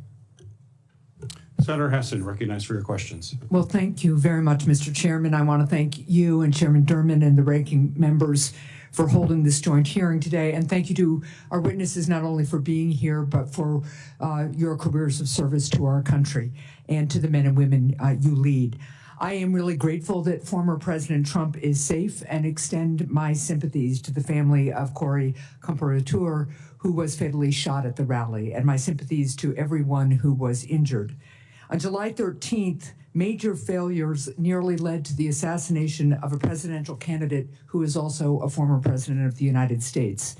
The Secret Service has to be fully transparent about how this happened and how it's going to change moving forward, understanding there's also a need to balance Congress's engagement in oversight with allowing law enforcement to conduct an ongoing criminal investigation. I want to thank the agents of the Secret Service for selflessly acting to protect elected officials and their families and our former presidents. We're grateful for their sacrifices and their service, and I want to thank all law enforcement, and particularly law enforcement officers and first responders who worked to minimize harm to the crowd on July 13th. Mr. Rowe, I want to start with you. New Hampshire hosts many political rallies. Protecting the speakers and attendees at these events requires extensive coordination between state and local law enforcement, the Secret Service staff, and obviously campaign event staff. As a former governor, I've experienced some of the challenges that this type of coordination can create, but we know that this coordination is really essential to public safety. It's clear that there were significant coordination failures on July 13th. You told us earlier that the local SWAT team told the Secret Service that local law enforcement had eyes on the AGR roof. But there are reports that members of a local SWAT team never met with the Secret Service in the days before the Butler rally. What steps does the Secret Service take prior to political rallies to ensure that the agency is effectively coordinating with the candidate security details, with state and local law enforcement, and with campaign event staff? So as part of the advance process, Senator, as happened in Butler as well, there's a police meeting, and basically that is that initiates the advance. That's bringing in all the not only emergency management officials, but all the state and local law enforcement agencies that may have aspects of supporting or assisting in that advance and on that visit. The focus of that police meeting, one, is to exchange numbers and business cards, and then coordinate times for walkthroughs. There were walkthroughs of the Butler Farm site with local law enforcement agencies that were supporting that visit. And that was directly as a result of having that police meeting to begin the process of figuring out, dividing up the labor areas of responsibility. So what you're telling me is that at that meeting, the Secret Service, the first meeting led to the walkthrough that the Secret Service does with local law enforcement, and that at least some members or directors of the local SWAT team would have been part of that process? Well, as I understand it, the Beaver County, they were seconded to assist Butler, but the Butler ESU team were part of the advanced process. Okay. How many agents did the Secret Service provide to plan and secure this event, and how many people from state and local law enforcement agencies supported the security of this event? So in totality, between law enforcement, state and local, and federal, there are 155 personnel at the Butler Farm site that day. All combined Secret Service, it's in the 70s. And then we had support from Homeland Security investigations that were providing post standards. And then we had approximately 70 or so various Pennsylvania state law enforcement. Okay, thank you. I want to go to one other issue before my time expires. You've talked today and in our secure briefing about the interoperability of the Secret Service's counter-drone capability, that it failed early on, and so it didn't catch the drone flown over the site by the shooter. First, what changes you've addressed this a little bit, what changes is the Secret Service making to ensure that it has backup technology? But also, what efforts did the Secret Service undertake to coordinate with other law enforcement regarding anti-drone capability at the rally site? We're working to determine that right now, Senator. We're getting the redundancies in place. Counter UAS authority, it is a little complex. State and locals don't necessarily have this ability to do that. And it does require coordination with the FAA because it does, Right. it could impact commercial Yep. travel. Okay, thank you. And Mr. Chair, I'm just going to follow up, and I think one of the things that you're hearing from a lot of folks, but I'm not sure we're really clear on yet, is how is it that somebody who clearly is arousing concern from law enforcement isn't identified as suspicious, and how is it that that information doesn't get to the president, the former president's detail? So I'll follow up in writing. Thank you. Senator Cornyn? Thank you, Mr. Chairman. Director Rowe, can you explain why the shooter's drone worked? Because there was no counter UAS present, sir. Well, you had a drone system, but you had bandwidth problems. The bandwidth apparently was adequate for the shooter's drone, but not for the Secret Service. Can you explain that? I have no explanation for it, sir. We also know that in a military context, electronic warfare or jamming capabilities are commonly used on the battlefield. Does the Secret Service have jamming capabilities or drones? We have drones, sir, and when it comes to, I have to be very careful about how I answer this one in an open forum. What I can tell you is that we have technical security measures, sir, to address, I think, what you're asking me. Well, the question is, can you take down a suspicious drone? Because this can be used not only for surveillance by the shooter, which obviously it was here, but also drones can be weaponized and be used as a threat to the president, or in this case, the President Trump. Do you have the capacity to stop a weaponized drone? What I will tell you, sir, is that we have technical security measures that we utilize at permanently protected sites. We also have the ability in a limited fashion at temporary sites. What I can tell you is that on this day, the counter UAS system had technical difficulties and did not go operational until after 5 o'clock. So in this case, the shooter had a rifle, but somebody who wanted to kill a president for a former president or a candidate for president would not need a rifle. They could use a drone, correct? It is a potential threat vector. So this individual was identified as a suspicious person. Can you explain to us when a suspicious person becomes identified as a threat? Well, I think it's also when a weapon or some other dangerous item is then presented. A rangefinder would not render someone a threat as opposed to somebody who was under suspicion? I think the rangefinder is what initially brought him to the attention of local law enforcement. And why would the president be allowed to take to the stage while a suspicious person had been identified and before the Secret Service or local law enforcement were able to investigate the circumstances? So at that time, Senator, suspicion had not risen to the level of threat or imminent harm. Well, you didn't, ultimately, that suspicious person did become a threat. Do you think if the president had been asked not to take the stage and during the time it took to investigate, to eliminate that suspicion, that wouldn't that have been the appropriate way to deal with it? Senator, it certainly is one way to do it. This is a challenge for law enforcement in general, is that being able to, you identify somebody that comes to your attention and you're trying to determine what are their intentions. This is a challenge for law enforcement. The individual came to the attention for suspicion. He's on the outer perimeter adjacent to the secured site. Law enforcement is circulating for him. But again, without additional information at that point, we're not rising to the level yet where perhaps we should pull him off or delay him. And I'm just suggesting that maybe, just maybe, President Trump's appearance should have been delayed while that suspicion could be adequately investigated. But I've always thought of the Secret Service as the best of the best when it comes to their willingness to put themselves in harm's way to protect the life of their person they are detailed to.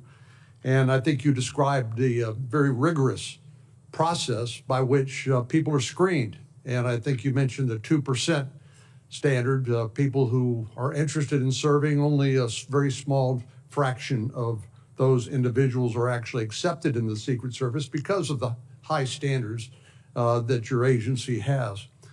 But explain to me why the Secret Service, being an elite law enforcement agency, would delegate to local law enforcement or others who did not meet that same 2% standard.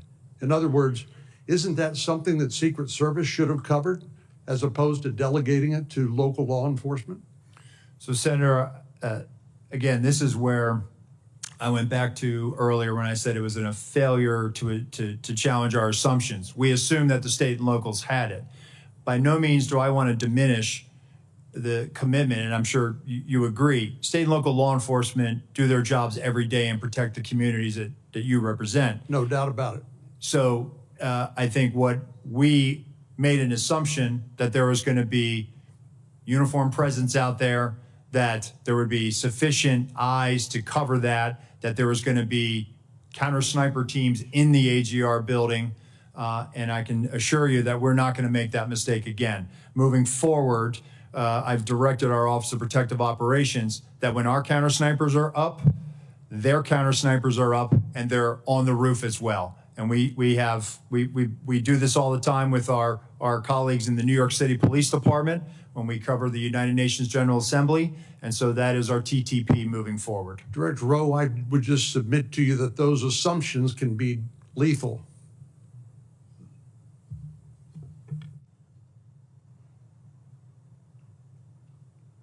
Senator Scott, you're recognized for your questions. Thank you, Chairman. Let me just follow up with what Senator Corning just asked. Do you know who makes the drone that the Secret Service uses? That Secret Service uses? Yeah, the one that that didn't work. Who's the manufacturer? Is it an American-made manufacturer? I believe it is, Senator. I'll get to the. We'll provide that to you in a queue for, sir. So we talked about this the other day. There's not in our very few times in history do our presidents get shot at. So you know that this is something that the American public is very interested in.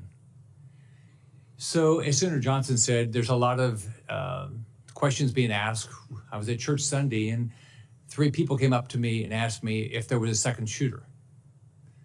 So there's all this information that's not, you guys are not responding to. When I was governor of Florida, I had 2 mass shootings. I had the Pulse nightclub shooting. I had the Marjorie Stoneman Douglas shooting, and we did 2 or 3 times a day, local, state, and federal law enforcement, FBI, everybody involved. We answered questions. What I asked you the other day is, why aren't you doing that? What you've allowed, what both of you have allowed, you've allowed the public to assume the negative. And so, which I don't get. I think you should have been doing, and I think you guys should have been doing all along, at least once a day press conferences.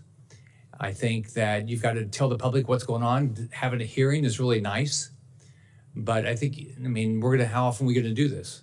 I mean, you're clearly not going to do it here for another month and a half. So I asked you the other day, why aren't you doing press conferences? And are you going to commit to doing press conferences? I think what you all said the other day, you're going to ask Secretary Mayorkas and Director Ray if you guys could do those daily press conferences and start giving the public information. What's the answer?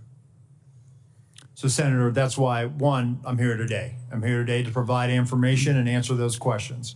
And we are moving towards doing more frequent releases of information. And we are willing to do that press conference. And once we get through this hearing today, we are going to, in all likelihood, do one this week. Okay, so what's the commitment to the public that you're going to do press conference? I mean, are you going to, it's 17 days. I mean, the information, I mean, we are sitting 17 days into this, and I'm getting asked questions that I can't believe are true, but the public believes it's true. So what you all are doing is you're ruining your reputation, you impact the integrity of the federal government. It makes no sense to me. So are you going to commit to, are you going to do it once a month?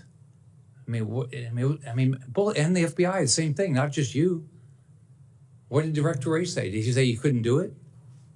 Senator, if I may jump in here. First, thank you all for your guidance in this regard. And in fact, we haven't done something every day, no doubt about that. But we're focused from the FBI side on the investigation in part as we laid out here today. We actually, based on your guidance, we did a media engagement, not a stand-up type press conference just yesterday, and laid out in full everything that I've shared here, and even beyond that, just in the interest of time. But we are, because of the intense interest in this and the implications and the national importance, we've literally provided everything through media and through journalists and here, all of the information that we have derived from the investigation thus far. We remain committed to do that in full, answering any and all questions and sharing any and all information we obtain.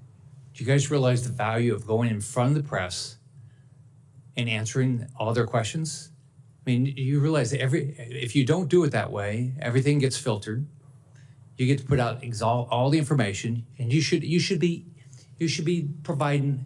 I mean, you should be every day say, this is what we know now. This is like Senator Johnson put together a timeline. You should have put together a timeline. You should immediately put out, this is what we know right now, and this is what we don't know. Like you've said, you don't know how the gun got up there, right? You've said it, but why have that should have been out all along? Say, we're looking at it, it doesn't make any sense. We've done this, we've done this, we've done this. If you do, I mean, I just don't get it. Why what you're doing? You're ruining. I've said this about the FBI. I mean, the people that work at the FBI, people work at Secret Service, they're great people. You're a black hole. You lose the support of the American public because people don't believe you're being direct with them. So I completely disagree with your approach.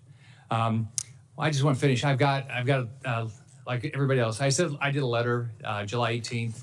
I haven't gotten any answers yet. I want to put it into the record, and I'd love to get the answers to this because this is what the public is asking for. They want more information. They want to know what happened, who's going to be held accountable, and how we're going to make sure this never happens again. Thank you. Without objection, it'll be entered in the record.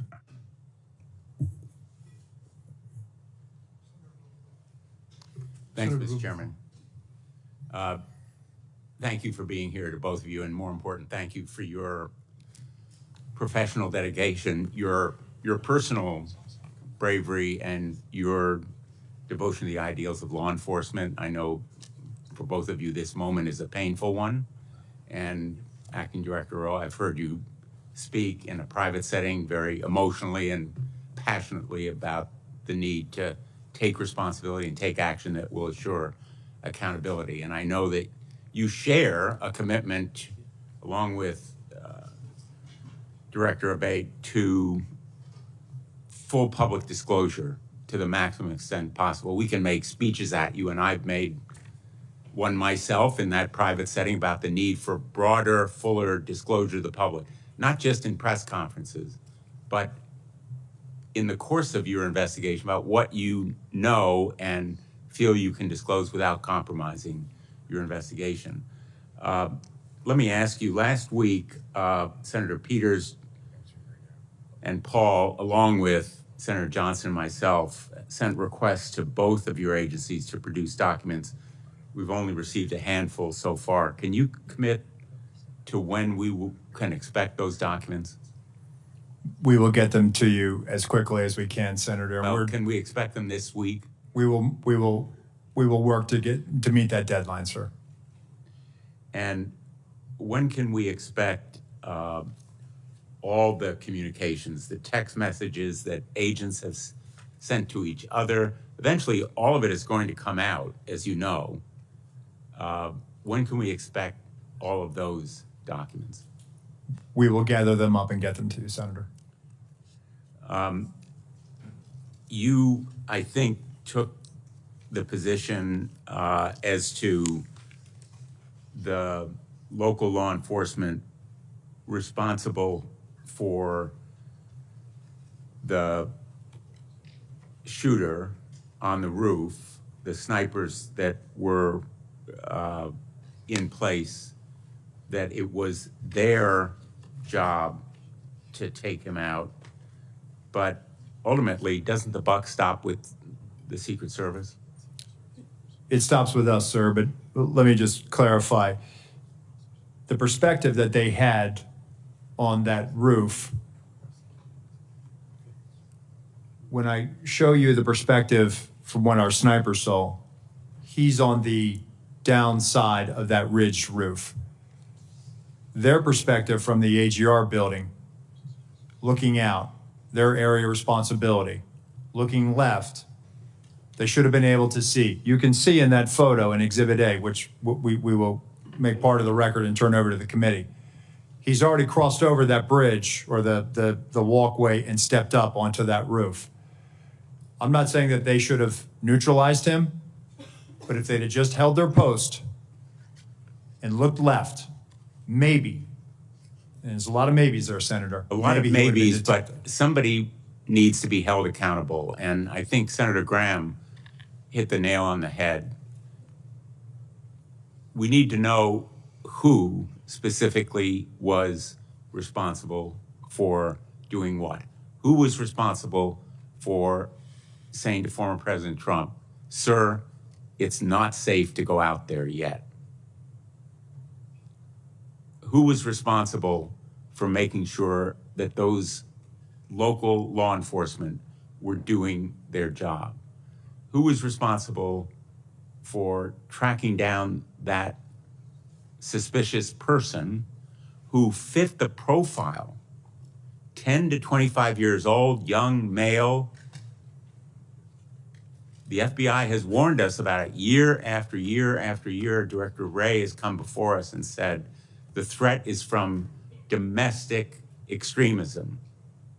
The lone gunman, we're all aware of it in law enforcement.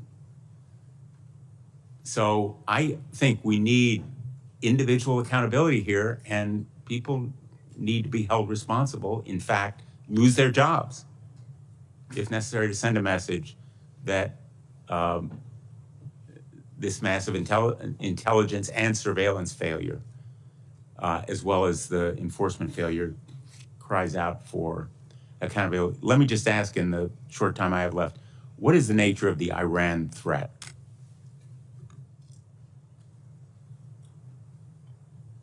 I'm sorry, Senator, could you repeat the question? What is the nature of the Iran threat, the threat to former President Trump that has been mentioned?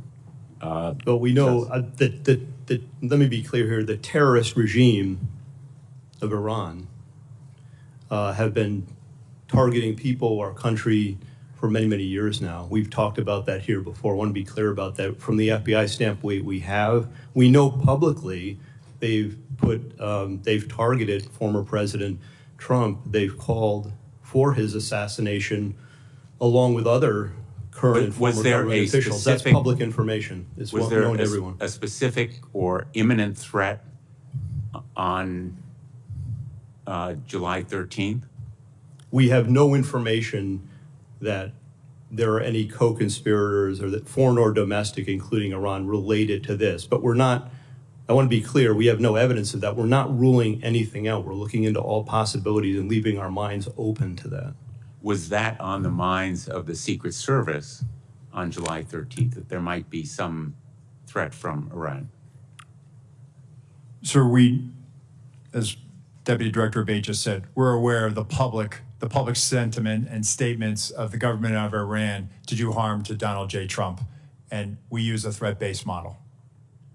Thank you. Thanks, Mr. President. Senator Ossoff, you're recognized for your questions. Thank you, Mr. Chairman, and thank you both for your testimony today and for your service. Mr. Rowe, I want to begin discussing Secret Service staffing and the extent to which HSI or other personnel are augmenting or backfilling inadequate Secret Service capacity generally and on the day of the assassination attempt. To what extent are HSI personnel, for example, filling close protection roles that would normally or optimally be filled by Secret Service personnel? So, thank you, Senator, for that question. So, as we have done, even back when we were with Treasury, we enlist during campaign years the assistance of other law enforcement agencies in that department. So, when we were in Treasury, we used ATF, we used IRS-CI. When we transferred over to the Department of Homeland Security, we have brought that practice with us. So going into a campaign year or during a national special security event like the United Nations General Assembly, we will enter into a memorandum of assistance for the campaign with HSI. HSI will provide post standers, essentially federal agents, law enforcement, to be able to help secure a site. When it comes to close protection, the only time that we will utilize them is during a United Nations General Assembly, where they may be utilized to protect a low-level head of state or provide security at a hotel in New York City where those protectees are staying. So on the day in question, all of the former president's close protection detail were full-time Secret Service personnel? They were, and they were assigned to the Donald Trump detail. Okay. Interoperability with other federal and state and local law enforcement agencies, specifically on communications. What have you determined to date played a role in failures to swiftly communicate between agencies the suspicion or identification of a threat? Well, I think there was a delay in reporting, not having that real time. So as they were closing in on him, as information is known, as... Be more specific when who were closing in on him. As local law enforcement were closing in on him, as he's seen scurrying across the roof, right? That information, and we're getting to the bottom of that. We're working on trying to figure out what was the delay. Why didn't we hear that coming out of the unified command? So based on the information I have right now, what I can tell you, Senator, is that apparently not having that real-time information is what really hindered us in being able to understand more than it was just the locals working an issue at the 3 o'clock. There was actually a little bit something more urgent than that. Does it appear that that is due to a lack of communications links between relevant officials and agencies, or poor communications practices and a failure to report? I don't want to rule out. I want to have a neutral opinion on that. So I don't know if it was poor practices. I can tell you that the interoperability, having not being able to have that technical fix, which is a lofty goal to be able to do that, is something that has been a hindrance. But that's why we use a counterpart system. So there, in fact, is not the capability when an intergovernmental, interagency team is deployed to secure a site like this and to mount, if necessary, a quick reaction. There is not currently the capability for example, state law enforcement SWAT personnel or local law enforcement officers to communicate directly with Secret Service officers on site? So technically you could do it, but it would take a long time to get it done. And for a 1 day or an 8-hour operation, it requires a lot.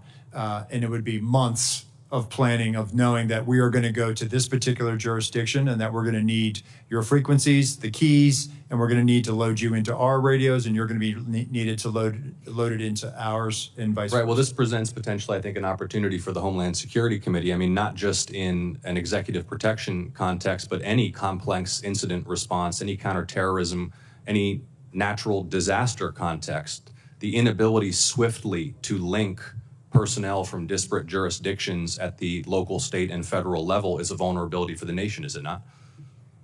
I would think, and based on my experience, being able to talk to other agencies in real time certainly would assist in that response. Mr. Chairman, do I have time for one more question? No. Yes.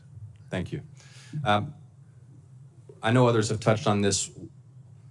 One of the things that's been most baffling to the public has been the failure to fully secure this structure, which even to a layperson's uninformed eye clearly presents as a site from which an attack on the former president of this event could be mounted.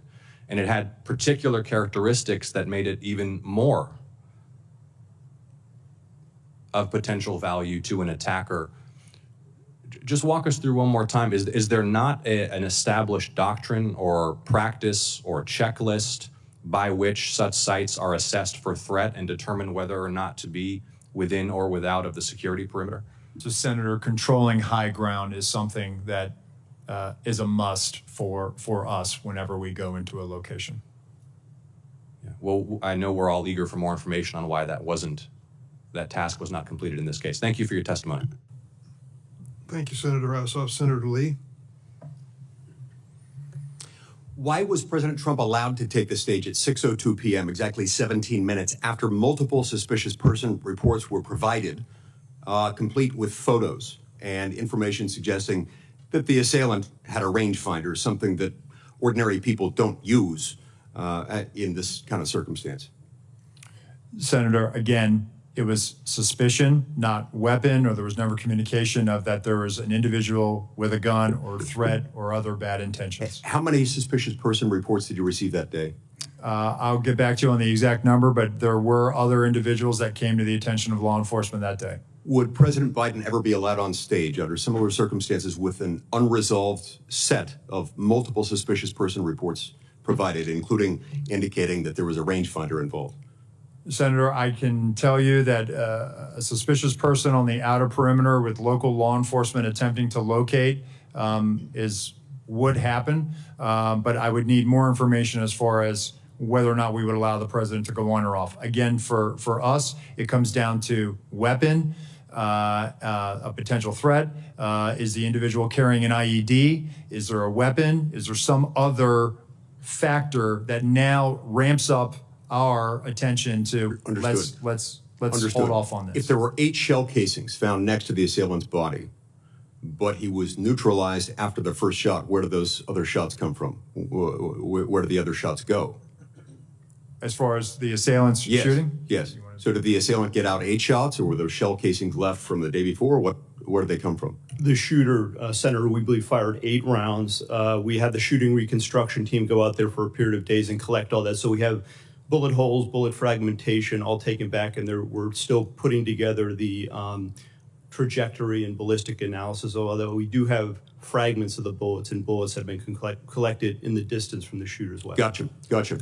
It's my understanding there was a sniper team assigned to a window with complete overlook, complete view of the roof, the same rooftop, sloped rooftop where the shots were fired. It's also my understanding, according to some whistleblower accounts, that post was abandoned. What can you tell me about that? Why was it abandoned? So I saw that from the colonel's testimony, sir, and it's something that I've asked and our mission assurance is getting to the bottom of. And there were two-man counter-sniper teams from the locals that were in that AGR building. And so at some point they just left?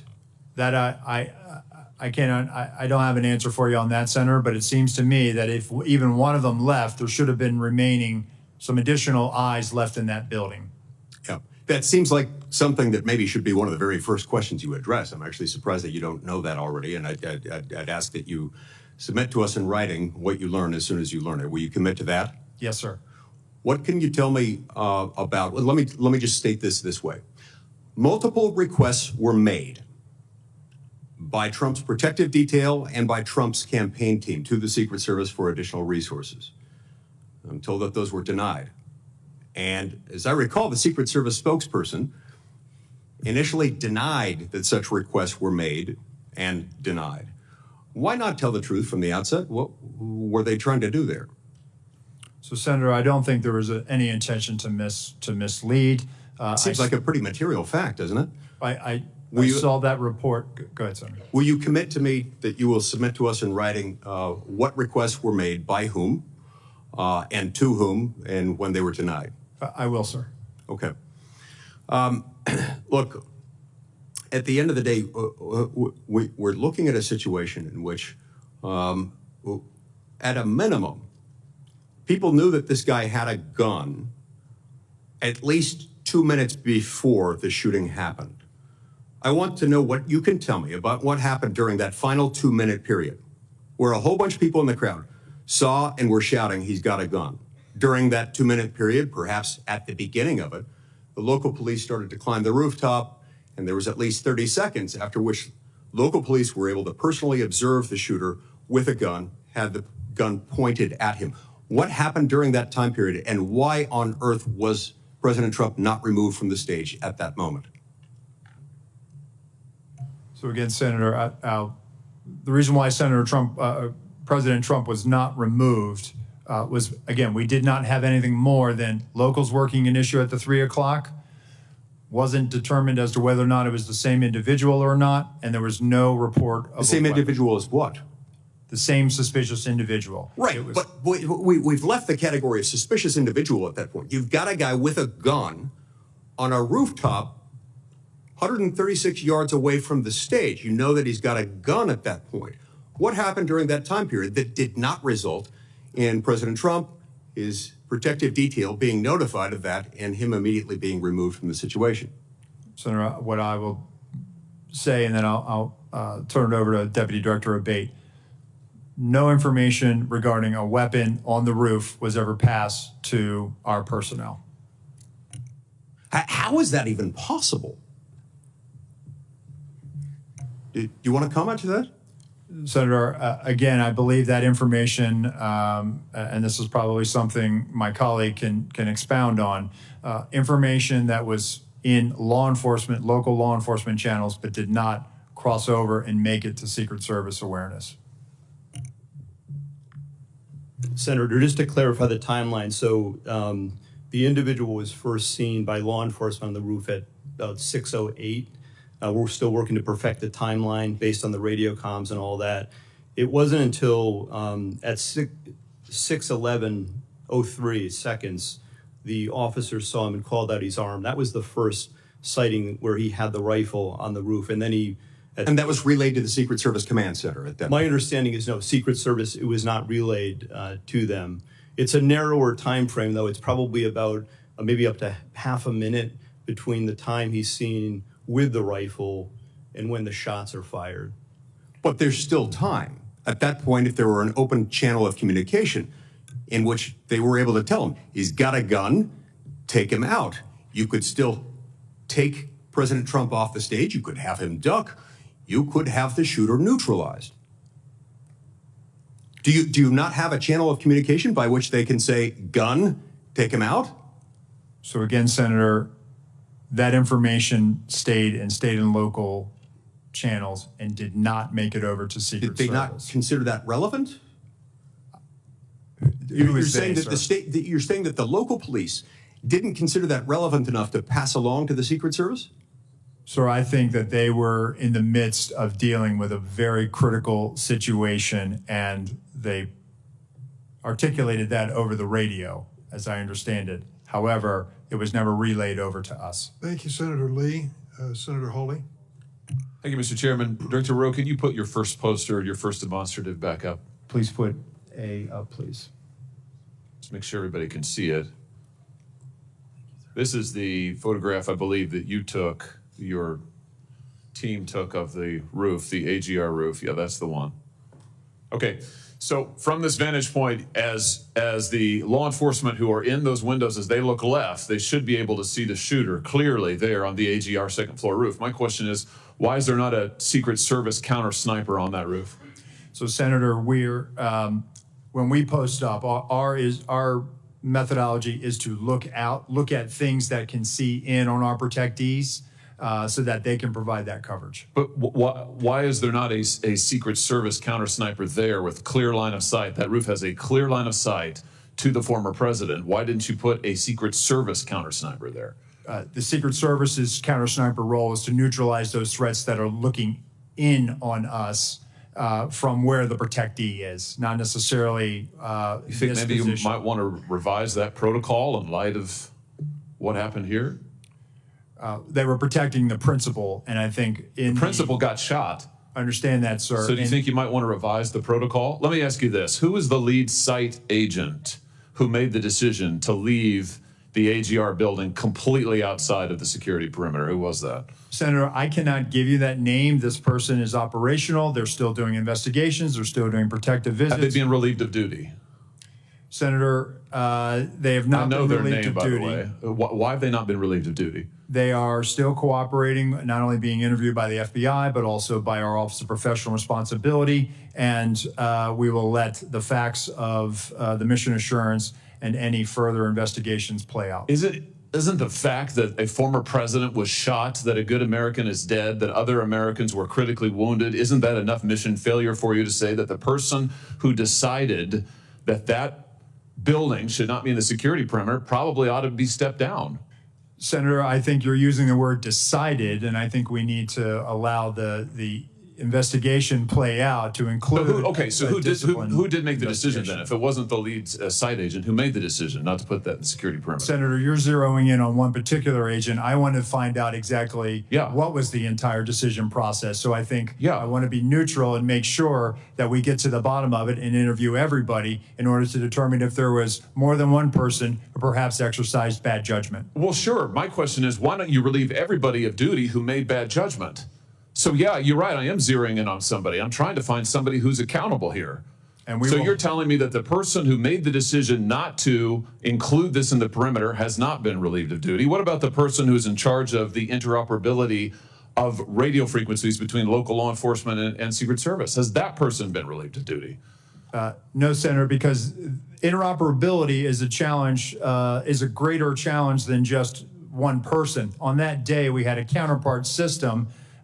It failed As the person who made the decision to send Donald Trump onto stage knowing that you had a security situation, has that person been relieved of duty? No, sir, they haven't. Has the person who decided not to pull the former president off of stage when you knew that, in your words, the locals were working a serious security situation, has that person been relieved of duty?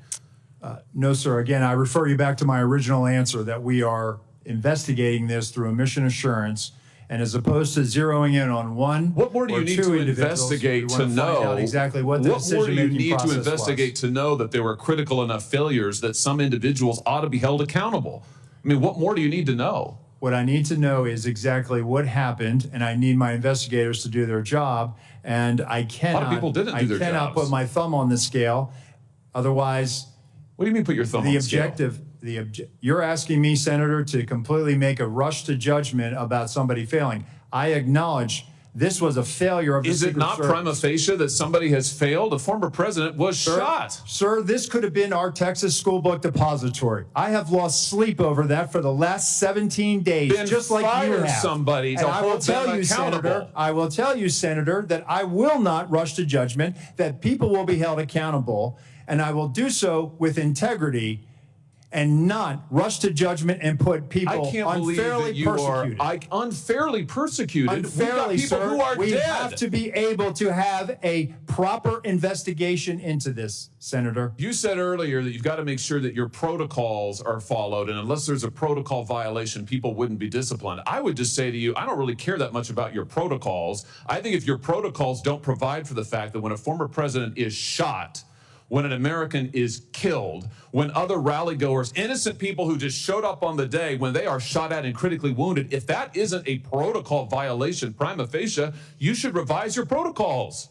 Senator, I think this is where you and I agree. This was a failure, and we will get to the bottom of it. Well, I hope you're going to do something about it. Let me ask you something else. The Real Clear Politics reports this morning that you were directly involved in denying additional security resources and personnel, including counter snipers, not just to this event, but over the last 2 years, that President Trump's team repeatedly asked for these additional resources, and you personally were involved in denying them. Is that true? Senator, as I stated earlier, that is not true. So you never denied any resources to former President Trump's team? No, not me. No, sir. And you weren't involved in any of that? You were never involved in the decision-making? No, sir, I was not. Let me ask you just one or two other things here quickly. Well, whistleblowers tell me that, in fact, law enforcement were stationed to be on that roof and that law enforcement abandoned their post because it was too hot. Is that accurate? Senator, I have heard that as well. Again, they posted up inside. And I think moving forward, as I said earlier, we're going to ensure that state and local counter snipers are on roofs. But do you know if someone was supposed to be on the roof? Do you know if someone was in fact? That's what the whistleblower tells me. That may or may not be accurate. Do you know that to be the fact? Was somebody posted to the roof, local law enforcement or whomever? I do not know that to be a fact. Well, can I ask you why you don't know that? Again, Senator, we are looking at this, and they should have been on that roof. And the fact that they were in the building is something that I'm still trying to understand. I just want to express my frustration, Director, that 17 days or whatever it's been, that whistleblowers are telling us more than you are, and you don't know, you haven't ascertained if there was supposed to be law enforcement on the roof. That seems like a pretty basic fact. I'm also told that local law enforcement suppliers offered the Secret Service drones, and you declined them. Is that true? So, Senator, one, I've been very transparent and forthcoming. Your agency has not been transparent and forthcoming, so please, let's not go there. I have been forthcoming, sir. That remains to be seen. You've been on the job a few days. So far, you've fired nobody. Now, the drones. Thank you, Were Senator. you offered drones? Senator So Hawley. there was an offer to fly a drone on that day. And why did you deny it? Again, I think the ability of local law enforcement to provide an asset, we probably should have taken them up on it if it was offered. Senator Cruz. Thank you, Mr. Chairman. Mr. Rowe, thank you for being here. I agree with what you said at the outset, that the individual Secret Service agents demonstrated remarkable personal courage, putting their bodies in between the line of sight of the shooter and the president. That being said, the bravery of the line agents is quite different from the decisions of Secret Service leadership. Secret Service leadership committed catastrophic security failures, indeed the worst security failures for the Secret Service since 1981, since the attempted assassination of President Ronald Reagan.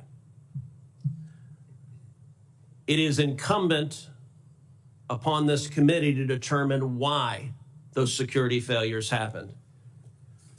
Just after the shooting, Secret Service put out an official statement from your spokesperson that says there's an untrue assertion that a member of the former president's team requested additional security resources and that those were rebuffed. This is absolutely false. In fact, we added protective resources and technology and capabilities as part of the increased campaign travel tempo. Was this tweet accurate? With respect to Butler, Pennsylvania, it is accurate, sir.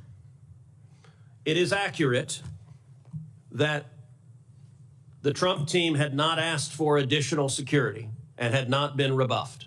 If you're talking about Butler, Pennsylvania, all assets requested were approved. If you're talking about the media reporting of assets requested, there were times when assets were unavailable and not able to be filled, and those gaps were staffed with state and local law enforcement tactical assets. So I'm reading from the Washington Post, July 20th, 2024. Secret Service said to have denied requests for more security at Trump events. The opening paragraph, top officials of the U.S. Secret Service repeatedly denied requests for additional resources and personnel sought by Donald Trump's security detail in the 2 years leading up to his attempted assassination, according to 4 people familiar with the requests. Is that right, that repeatedly the Trump detail asked for more resources and repeatedly Secret Service leadership turned that down?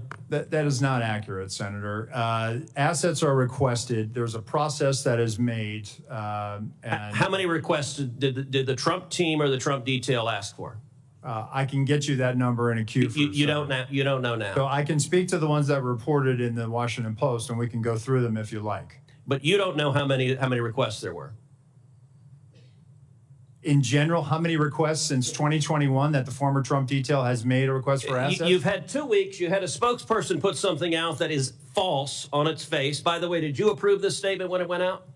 I don't know if I did or didn't, Senator. Has this spokesperson, is he still employed? Does he still have a job? He is still employed, Senator. So he lied on behalf of the Secret Service. He still has a job. Did your predecessor, the former director, did she approve this statement? Senator, our comms team, they send out statements, they do deconflict them, and they put them out. Did she approve this statement? I don't know if she did or did not, Senator. And you don't know if you did either? I don't recall approving it, Senator. Will you commit to provide this committee in writing every written request for additional resources from the Trump campaign or the Trump detail and every response from Secret Service? Senator, I will commit to providing responses and getting you the information that you are seeking. Let me ask you something. And who makes the decision to deny those requests? Did you make that decision? Which requests? Are you talking about the ones that were in the Any of Washington them. Post? Yes. So the process, sir, is that a detail will make a request for either staffing, technical assets, that is handled between the field office and the detail. It goes up to a logistics office between our Okay, office so and there's a bureaucracy. Is there a decision maker? It's not a bureaucracy, Senator. Give me It's the a person process. that's a decision maker. Is there one? Senator, it's a conversation. It's not just an absolute yay or nay. So let me tell you what I believe. I believe that the Secret Service leadership made a political decision to deny these requests. And I think the Biden administration has been suffused with partisan politics. Did the same person who denied the request for additional security to President Trump also repeatedly deny the request for security to Robert F. Kennedy Jr., whose father was murdered by an assassin and whose uncle was murdered by an assassin? Did the same person make that decision? Senator, what I will tell you is that Secret Service agents are not political. Okay, you're not answering my question. But you know what? Leadership appointed by the president, leadership appointed by the president is political. I have a simple question, yes or no. Did the same person deny the Trump request that also denied the RFK request? That's a yes or no question. Senator, that is not a yes or no question. One, there is a process for a candidate nominee to receive protection. Does the buck stop anywhere? Does the buck stop anywhere? Bipartisan process that he'll participate. It's a bicameral, bipartisan process. What camera? For a candidate, you are not a Congress. You don't have a camera. Mr. Kennedy submitted a request that was referred over to the CPAC. Okay, you're refusing to answer the question. Let me ask, because the failures on that day were catastrophic. By the way, is it true that on the day of the Butler event that Secret Service transferred agent from President Trump to the First Lady? No, sir, that's not true. That's been widely reported. It's not true. There was one airport agent that actually went on the manpower request for the Trump detail. They handled the arrival at the airport. What was the and relative size of the Trump detail compared to the detail that is assigned to the President or the First Lady? Senator, the former president travels with a full shift, just like the president. What's so the exact same size? Is that your testimony that President Trump had the same size detail that President Biden has? On the day of in Butler, the agents surrounding him, it is the same number of agents surrounding the president today. There is a difference between a sitting president who also not only... Hold on, you're using president in a way that is not clear. Is it your testimony that in Butler, Pennsylvania, Donald Trump had the same number of agents protecting him that Joe Biden has at a comparable event? I'm telling you the shift, the close protection shift surrounding. That's yes what or you no? asked me, Senator, and I'm trying to answer it. You are not answering it. Is it the same number of agents or not? Senator, there is a difference between the sitting president of the United States. Then what's the difference? The difference? 2x, 3x, 5x, National 10x? Command Authority to launch a nuclear strike, sir. I'm not there are other asking assets how many more travel agents with the president that Sir, the former president will you are not get. refusing to but answer the number straight. of Secret Service Sir, agents protecting him. Stop interrupting me. Go ahead, You Senator. are refusing to answer clear and direct questions. I am asking the relative difference in the number of agents between those assigned to Donald Trump and those assigned to Joe Biden. I'm not asking why you assign more to Joe Biden. I'm asking, is the difference, is it 2x? Is it 3x? Is it 5x? Is it 10x? Senator, I will get you that number so you can see it with your own eyes. Senator Marshall, you're recognized for your questions. Thank you, Mr. Chairman. Director Rowe, there was probably 10 buildings within sniper range of President Trump on that afternoon. Why was the building being used by the sniper not in the security zone? That's a question that I've asked, Senator. There was a decision that we were going to construct the site and it was going to maintain within the Butler Farm site, Butler Farm Show site. That building, that AGR, was right on the curtilage of our outer perimeter. And it's something that I, again, having been there and walked it, I had a hard time understanding. So there's no protocol that says anything within 300, 500 yards, direct line of the president, should be in or out of the security zone. There's not a protocol that describes that. So, Senator, what we try to do is we try to either control the high ground or mitigate line of sight concerns. Okay. You've stated that on multiple occasions, President Trump's team was denied more of a detail, more assets. Who denies that? Who's the person that denies that, generally speaking? So, Senator, there's a process. Again, there's a conversation had with the detail. There's got to be a buck stopping. There's got to be someone. Who is the person? Is it a level within the D.C. agencies? Is it someone in the Pittsburgh office? Who denies this? It has nothing to do with the Pittsburgh office, Okay. sir. It is a conversation between not only the detail, the field office, but also. I don't want to know the conversation. I want to know who makes the decision. The decision, sir, is it's our process between the Office of Protective Operations and the Office of Investigations. Is there a title for this position? It is called we affectionately call it the War Room, and it's where all of our logistics files into.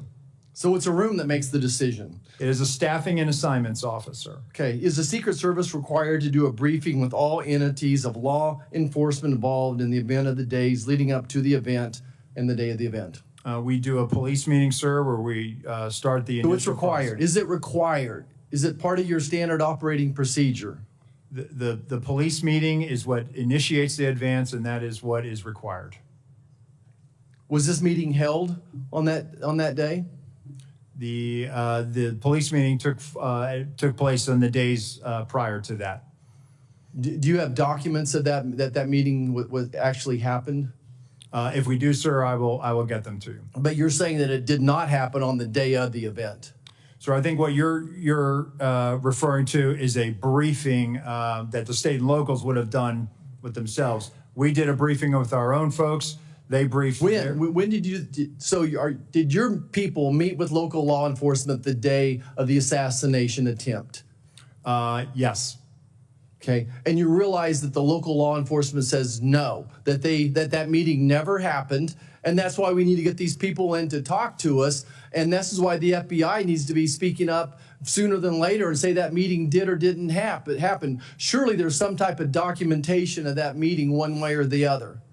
Is there documentation of that meeting? So, Senator, I can tell you that what you're referring to is the counter sniper team seconded to Butler ESU. Our personnel met with the team lead from Butler ESU, and they discussed areas of concern, areas of responsibility, and that did in fact happen at the site on that day.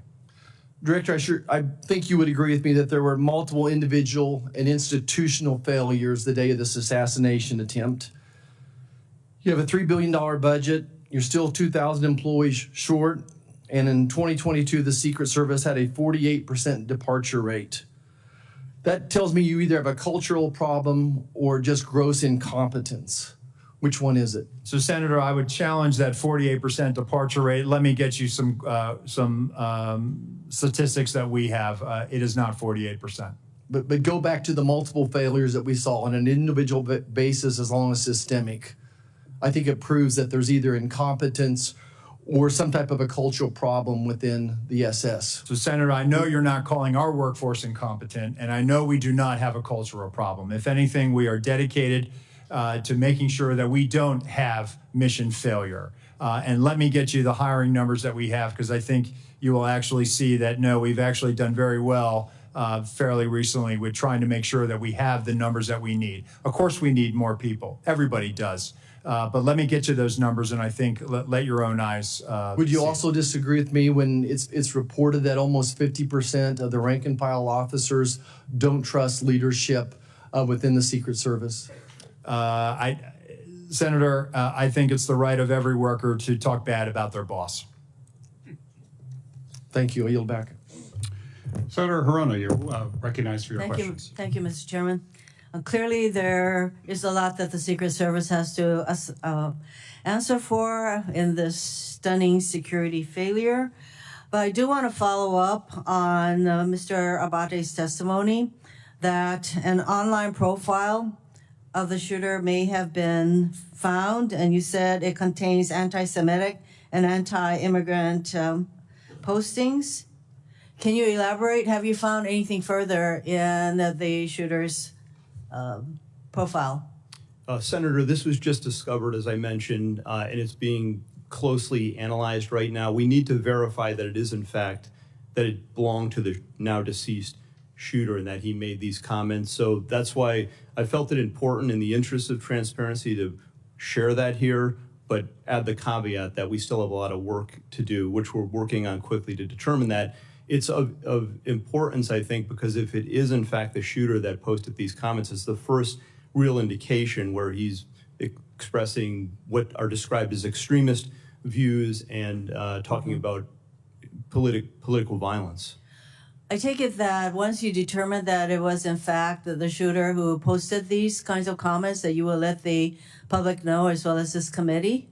Absolutely, Senator. I think, in fact, it is very important that many of the perpetrators of mass shootings, et cetera, have these kinds of postings online that are very anti-immigrant, anti-Semitic, anti-everything. And it is really important as we determine the kind of profile for many of these shooters that we understand how critical it is that we are careful, how critically important it is that people are careful about what they're posting online, the misinformation, disinformation, everything else along those lines. This is for Mr. Abate once again. What kind of firearm, what kind of weapon did Crooks use in the assassination attempt? This was an AR-15 style rifle manufactured by a company named Panther Arms. And once again, many of the persons involved in these kinds of mass shootings use this particular kind of weapon. We know from similar hearings that the Judiciary Committee has had that we are a nation awash in guns. In your view, shouldn't we be doing more to prevent the easy accessibility of these kinds of firearms in our country? Senator, we're focused on collecting the facts here, and I'm not going to comment on something like that. Well, I know that that there is a hesitancy to ask about firearms and all of that, and I should think that as a law enforcement person that you probably have some opinions along those lines, but you don't want to articulate what to many people in our country. There's a causal factor here, the easy accessibility of guns. And I want to ask that question because I think it's important that the American people understand that, we are a nation that is awash in guns, and we have more mass shootings than any other country. And yet we have been unable to pass the kind of laws that prevent these kinds of firearms to be easily available, that we have not done enough to promote gun safety in our country. And Mr. Chairman, I wanted to articulate that as the elephant in the room that nobody wants to address, including apparently our law enforcement officers.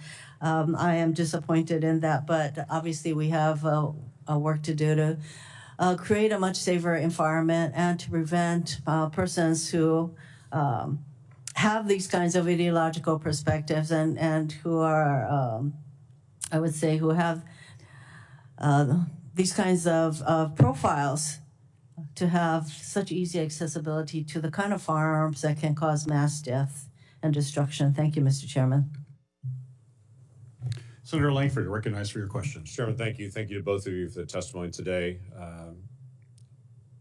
Director Rowe, future Vice President J.D. Vance was in my state this past week in Oklahoma City. I talked with some of the Secret Service folks that are there. They're doing a terrific job.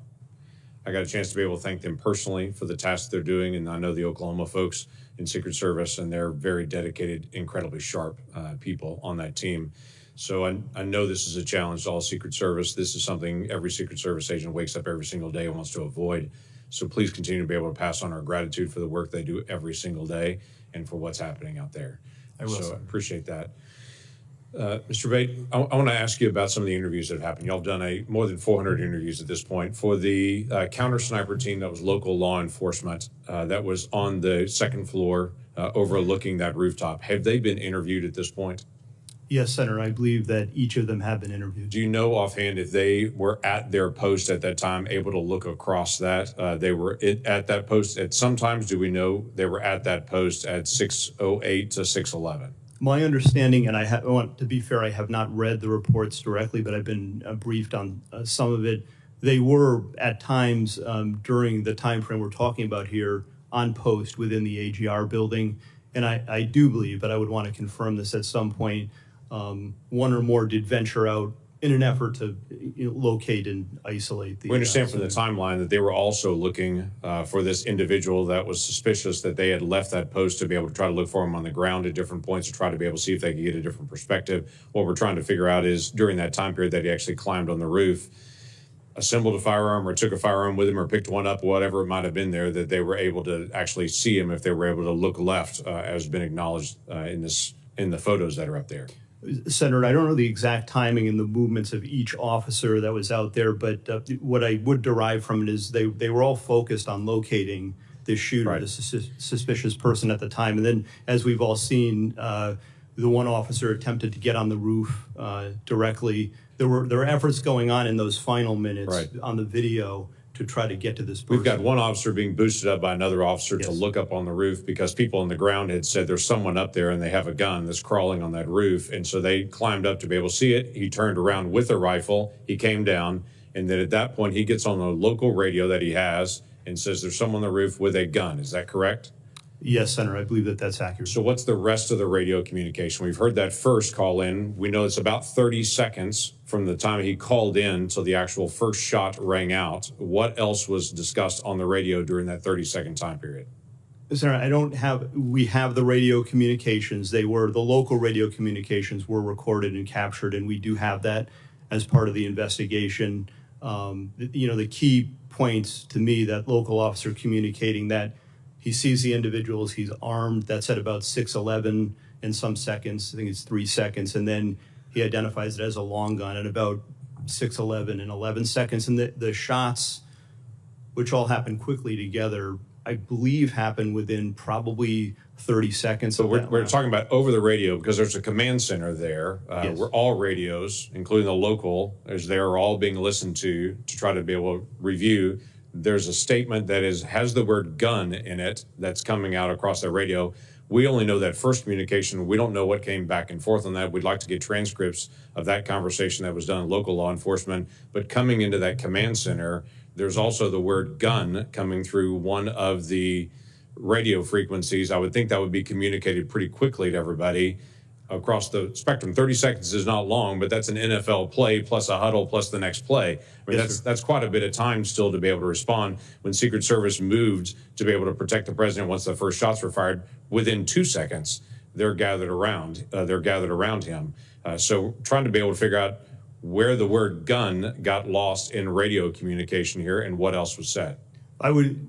Certainly we will share the communications with you and the committees, Senator. I will note, just from my notes, there was effort within those minutes and seconds once the gun was announced. There's other communications where the local police are talking about deploying a QRF and responding, and that they've got the building surrounded. So it's not an avoid. I don't want to give you the misimpression. Right, I understand, but typically I would assume for Secret Service, if they hear over the radio over something gun, they're moving to be able to protect the detailee, the person they're protecting at that point, the protectee, that they're moving pretty quickly at that point if that's what's actually coming out. And so that's what I'm trying to be able to figure out, how that didn't get communicated out to the people that were directly in front of the former president at that point. And the last question I'd have, I only have a second left, is just, was there any overhead drone? We've talked about counter drone, but any visibility that Secret Service had to be able to see the field and all the operation in their own ability?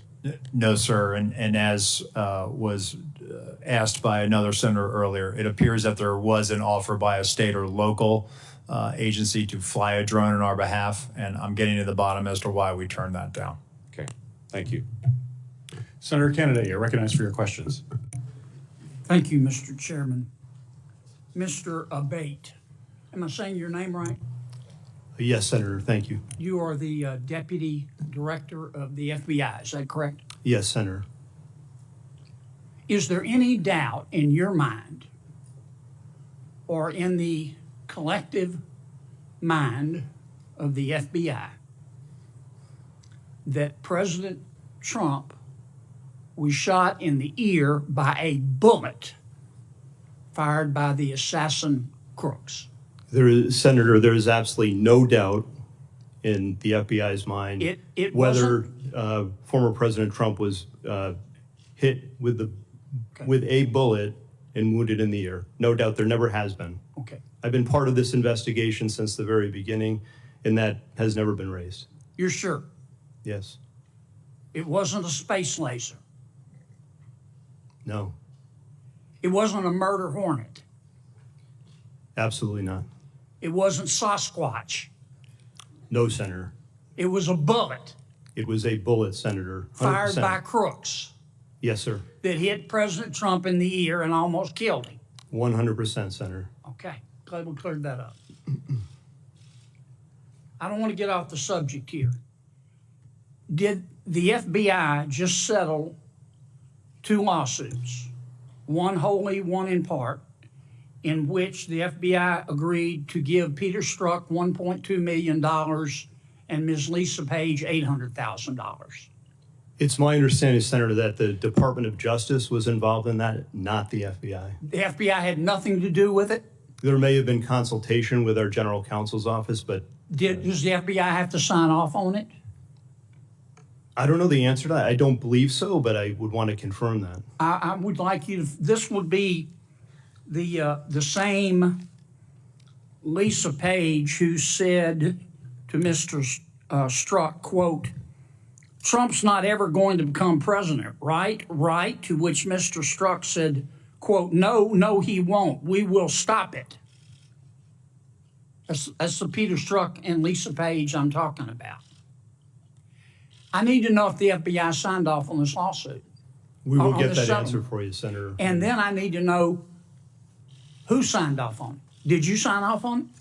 I absolutely did not and would never sign off on something Did Chris like that. Wray sign off on it, the settlement?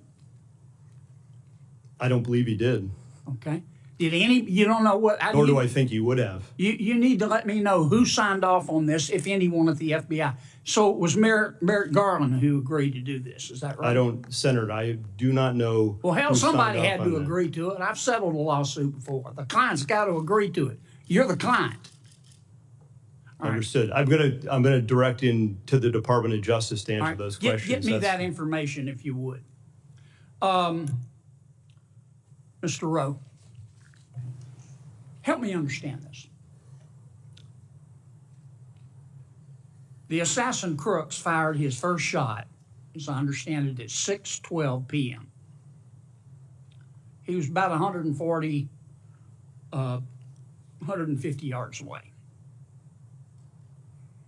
It's been reported that the snipers, the government snipers, saw him on the roof 20 minutes before.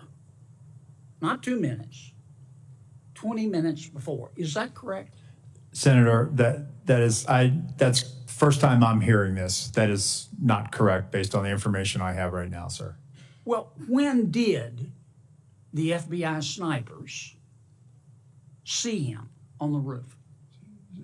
Just Secret Service sniper, sir. I mean, I'm sorry, you're right. That's Secret an insult, Service sir. sniper. No, I'm just kidding. I understand. I apologize. When did the Secret Service snipers, one of whom ultimately shot the assassin Crooks, first see him on that roof?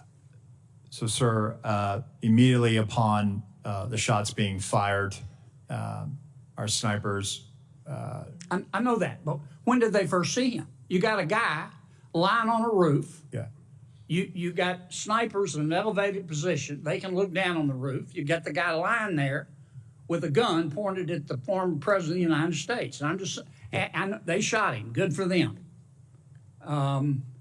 He's now dead as Woodrow Wilson, and that's a good thing. I'm sorry.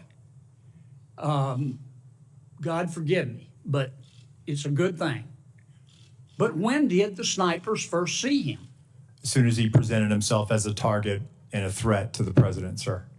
And when was that?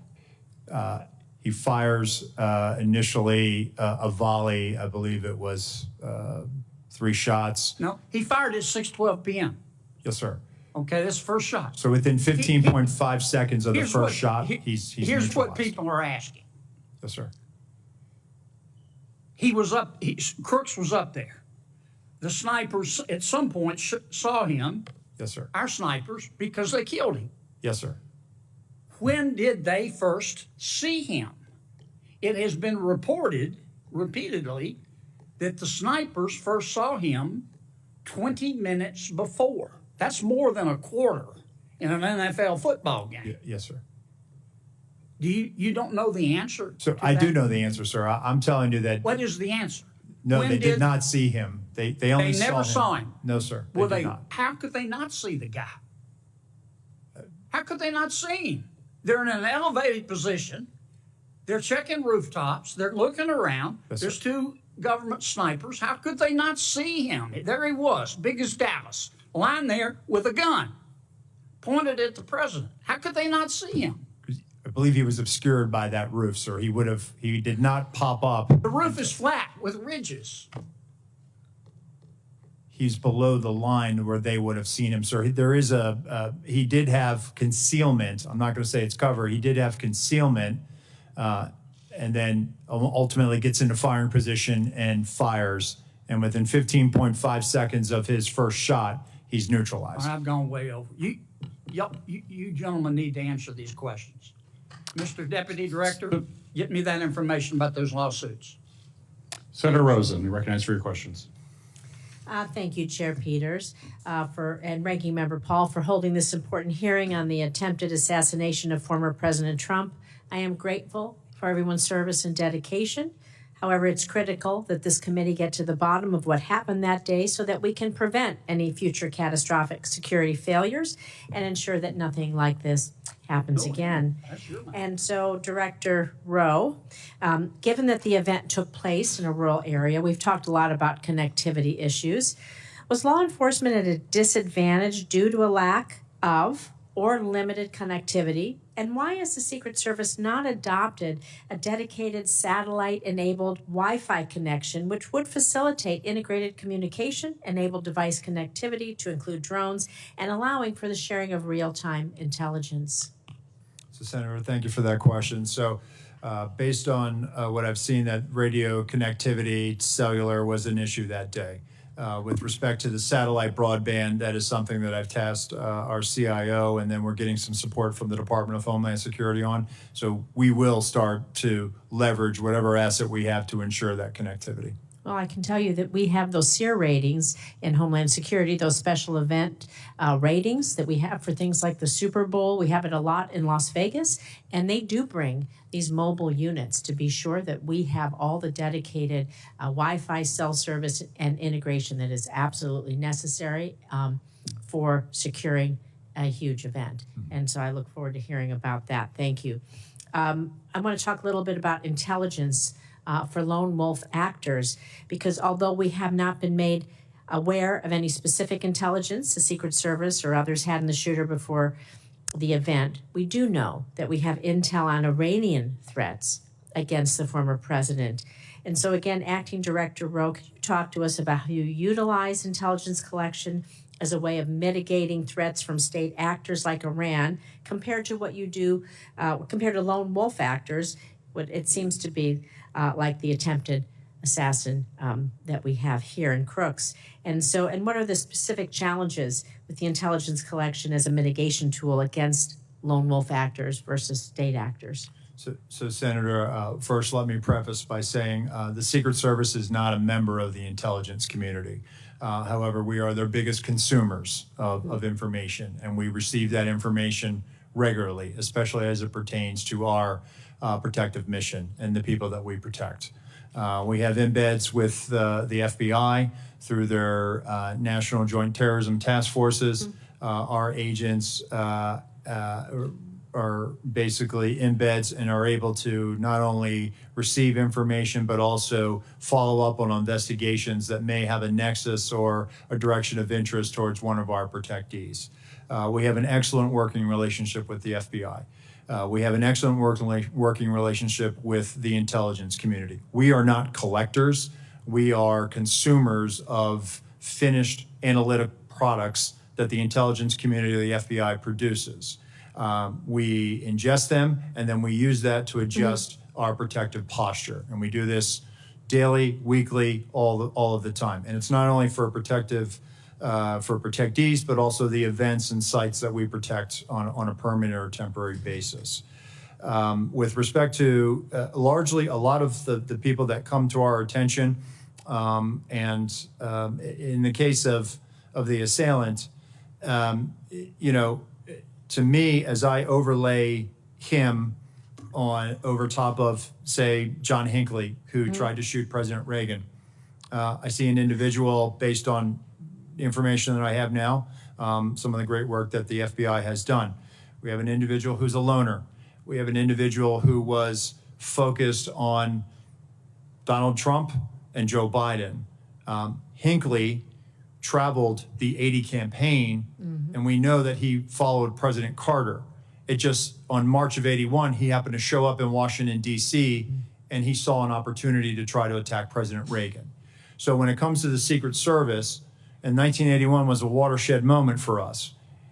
We have people that are, for whatever reason, fixated on carrying out an attack against the President of the United States or one of our protectees. And in this instance, you have the assailant who was a loner. Obviously, he was researching.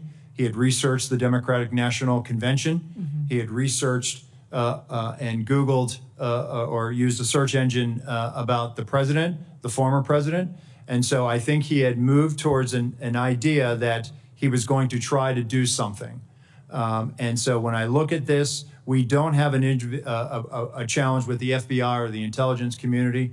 I think what we always try to wrestle with is trying to line up and see people as they're starting to head down a pathway towards violence. And it's something that we have spent a lot of time and resources in with our National Threat Assessment Center to try to gain a better understanding so that we can help our agents in the field as they're doing these protective intelligence cases and these investigations to be able to make a determination, is somebody genuinely a threat, or do they need mental health, or do they need some other type of service? Thank you. I appreciate that. My time's over. Thank you, Mr. Chairman. Thank you. Senator Cotton, you're recognized for your questions. At the onset, I want to express, as many members have, as President Trump did, the admiration and respect for the bravery and skill of the officers who were on site that day, Secret Service officers, as well as all the local law enforcement. As it happened, my 9-year-old son was watching with me that afternoon, and it was hard to get him to turn away from it. And he asked who all those men and women were who jumped on Mr. Trump. And I said, in layman's terms, those are his bodyguards. And he said, what are they doing? I said, they're protecting him from a bullet. And he said, actually? And I said, yes. He said, for real? And I said, yes. And it was hard for him to process that. But as a reminder, I told him that there are men and women in the Secret Service and law enforcement and the military who are willing to die for our country. And it's an important lesson, I think, that everyone should take away from this, that you had very brave men and women on the ground there who were doing their job to protect this country, to protect a former president and a nominee for president, as they do every day for so many other protectees.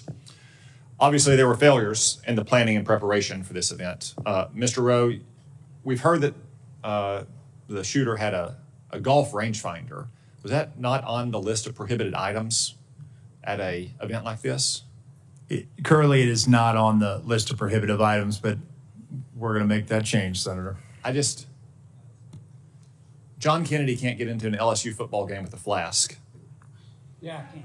Well, he probably can, but he's not supposed to. It just seems like common sense that you don't need a laser rangefinder at an event like this. And it feels like that a lot of that was just the lack of common sense being exercised. Are officers not empowered on the front line to use common sense to say, like, if a guy has a laser rangefinder, he should be detained or at least stopped, and that's why he's carrying it around. If you have a building like this that's not secure from 150 meters away, someone, even the front line, lowest level, most junior officer, should be able to kind of like send up the red flag immediately and say, like, we need to halt everything right now and figure out what the hell is going on. I mean, do officers not feel empowered to use that kind of common sense? I would hope they would, Senator. I can tell you from our uniform division officers that run our magnetometer screening, they do a tremendous job. And even though something may or may not be on the prohibitive items list, they are well trained and they do exercise that good common sense. And you want this important message. Okay, I want every one of your officers all around the country to hear that their acting director wants them to exercise common sense. It doesn't have to be policy or protocol or procedure. They should exercise common sense. Thank you for that. So it was reported right before Ms. Cheadle's hearing last week that, in fact, President Trump's detail had requested more resources and those had been denied. She said that she did not deny those resources. You testified this morning that you did not either. So who did? I mean, the Secret Service is not the post office. It's not this vast bureaucracy. Right. Like, I'm not surprised to hear that you knew the counter sniper. It's a small agency and you have a lot of career officers. Like, surely you've gotten to the bottom by now of on whose desk this request landed and who denied it. So, Senator, sometimes when they make a request, they may not have the asset available. For example, there may be, instead of, the detail may say, hey, we want 15 magnetometers. What we'll look at it based on what the event size, we'll say, hey, listen, we're going to send 10 based on our protocols of screening so many. We have a flow rate of how many people we can put through. When it comes to a counter sniper or something like that, because I know that's been the subject of some media reporting where they have requested counter snipers. We do have a finite number of counter snipers.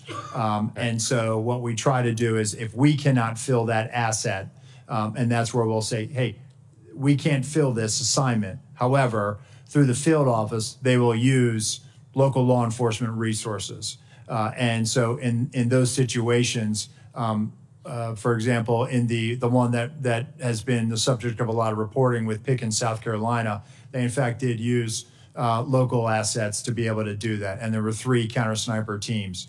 One of them was formerly with the Secret Service Uniform Division. And so they actually used the same practices that we use. So it's not that there was a drop in the capability. They actually used the best practices that we would use.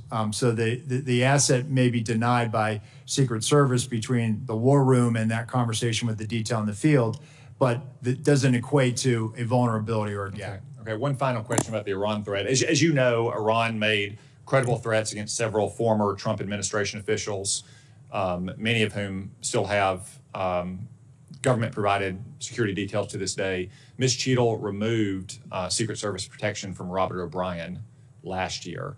Were you involved in that decision? So, Senator, he was a memorandum protectee, meaning that the president authorized protection for him. We do not weigh in on who gets protection. Why? So you're still protecting some others. I won't reveal their names. You are still protecting others, and other personal security offices in the federal government are protecting others. Other officials, I won't reveal their names. Like who made the decision that Robert O'Brien no longer needed a security detail, despite Iran's ongoing credible threats? So I can tell you, sir, it wasn't the Secret Service. We don't factor into that decision. Can you take a look at why that happened now that you're in charge and consider the possibility that he might still need that protection, given all of his counterparts in the Trump administration still have protection? I will do so, Senator. Go ahead. You go ahead. Go ahead. I would say, like, again, I'm not going to reveal the protective details, but I'm pretty confident that the agency can get this done. And I think it needs to get done if you look at the kind of ongoing threats that he and all these others face. Yeah, I will, sir. Despite all the resource constraints we've talked about today, he's not the president of the United States. He doesn't have an 18-car motorcade, nor do any of the others. I think he needs that protective detail. And now that you're in charge, I'm asking you to take a new look at that and also talk to your supervisors inside the department about whether you can spare just that small, limited amount of resources, okay? Senator Welch, you're recognized for your question. I will, sir. Thank you very much. You know, there's, first of all, thank you both for the tremendous work you do and for all the folks behind you and under you. So thank you for that. I kind of want to follow up a little bit on Senator Cotton. You know, there's 3 issues that have been raised. One is the selection of who gets protection, and you've addressed that just now. The other is whether it's a budget issue, which I don't necessarily think it is. But then there's the operational question. Was this an operational failure? And it appears to me that's where the focus should be. And one of the issues on the operations is the capacity of people who are part of the team, both Secret Service and also the local law enforcement, their capacity to act on what they see. And this is what Senator Cotton, I think, was talking about with common sense. You know, you mentioned that the sniper was authorized immediately to act. He wasn't checking in with anyone, right? And he took out the shooter as quickly as he could. But according to the timeline, you had local law enforcement captured 2 photographs of the shooter at 5:10. At 5:32, local law enforcement officers spot a suspicious person who turned out to be the shooter with a phone and a rangefinder. At 5:46, the alert was so significant that snipers text photo of the shooter from where he was initially spotted to the USS lead sniper. I mean, how is it that where you had these experienced law enforcement people who understood the gravity of the responsibility of protecting the presidential candidate, the former president, none of these actionable observations resulted in action? I'll direct that first to you, Deputy Director Abate. Thank you, Senator. From the FBI standpoint, we're simply collecting the facts. We've interviewed most of the officers. Now we'll end up interviewing all of them. Okay, we'll go to Assistant Director or Acting Director Rowe. So on that, Senator, I think there was a sense of this guy is standing out, and that's why he came to the attention of local law enforcement. No, I get that. That's my point. Right. He did stand out. Correct. But nothing happened. Well, there were alerts, There were but alerts. there was like, you've got somebody suspicious. Why didn't somebody go interact with the suspicious person, like right away? And they were attempting to locate him. I can't answer that question as to why, if they took a picture of him and they thought he was unusual, suspicious, not acting normal, why there wasn't. And I think, again, there was probably an assumption on the part of that officer that took that picture that, oh, some uniform or somebody will go eventually and walk up to this. Well, see, that's what seems like an operational failure. Somebody else will do it. So is the responsibility of an officer to alert some other officer that they think somebody might be suspicious, or the first officer who sees a suspicious person can take the next step to actually engage that person or talk to someone very, very close to it and say engage that person. And this guy was wandering around for quite a while.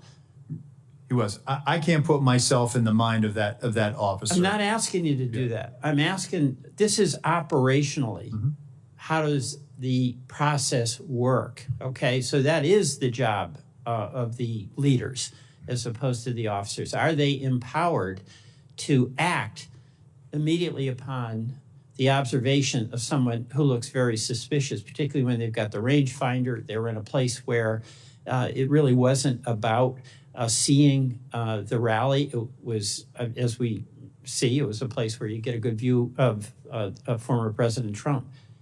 I mean, that is a leadership issue, right?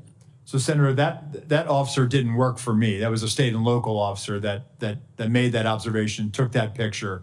I can tell you from the Secret Service perspective, and we do this routinely, is that when people come to our attention, we locate them, we go up, we do a field interview, or we try to do a consensual encounter. That's the operational thing I'm talking about. If you do it within Secret Service, you all are in charge. And you are relying on local law enforcement assets. Those folks, and they did their job here up to a point where they identified this person, passed information along, but nobody acted. The empowerment to that local officer, I would think, has to come, be transmitted through the Secret Service, maybe in the earlier briefings, but, where you say, folks, you see somebody suspicious, you engage that suspicious person. I don't disagree, Senator, and it goes back to my comments at the beginning of the hearing that we need to be very direct to our local law enforcement counterparts so that they understand exactly what their expectations. I yield back. Thank you very much, Mr. Chairman. Thank you. Senator Tillis, you're recognized for your questions. Thank you, Mr. Chairman. Mr. Abate, Mr. Rowe, thank you for being here. Mr. Rowe, do you have a picture? I was watching your testimony earlier. Do you have a photograph of the vantage point from the Secret Service snipers? I do. Let's see. And there were two, is that correct? Yes, sir. Stage left and stage right. Okay. And I don't know if you have a vantage point of both of them or not. I know you had one for the one who ultimately shot the. That's the vantage point of the sniper who neutralized the assailant. Okay. Well, is it a similar vantage point for the other? Would they have also been impaired in terms of actually seeing him until he popped his head up? So the sniper on the stage right side, Senator, they had an obstructive view because of that tree. They had an obstructive view. Okay, yeah. So well, the one thing, this discussion that I don't believe that a sniper saw someone on the roof 20 minutes before just doesn't make sense to me. It sounds like the one who took the shot probably saw him for the first time about a split second before he pulled the trigger. Is that? That's my assessment, Senator. I'm more, well, first off, I'd like to clarify the requests that have been made of a lot of people so that we get the information in a good form. I think it would be helpful, at least all the way back to, I think, November 5th of 2022, I believe, when President Trump announced that he was running for re-election. I think it'd be helpful if we could just get a matrix of any request for additional security, the resolution of that request. Was it honored? Was it denied? Was it downsized? If you could give us that, I think that that's going to be the best way versus giving us mounds and mounds of paper. If you can do that, I know you're looking at the same thing. I've heard from you that any subsequent request for field requests are being honored. I believe that that's true. Is that your testimony? Yes, sir. Okay, thank you. I'm more worried about the 24 to 30 seconds between the time I believe local law enforcement officer was hoisted on the shoulders of another police officer, saw a person armed less than 200 yards away from the president, who I believe jumped down. What happened in those 24 or 30 seconds? I mean, obviously there's no such thing as a panic button. You know, the first thing you'd think is you had panic, you cover the president, get him off stage. None of that happened. What happened? Is it just that I hear a text message? What actually happened in the 30 seconds where a law enforcement officer knew that a gun was pointed in the direction of the president from a fairly short range? What actually did those folks who did have knowledge of exactly what was happening and could probably infer what was about to happen, what did they do?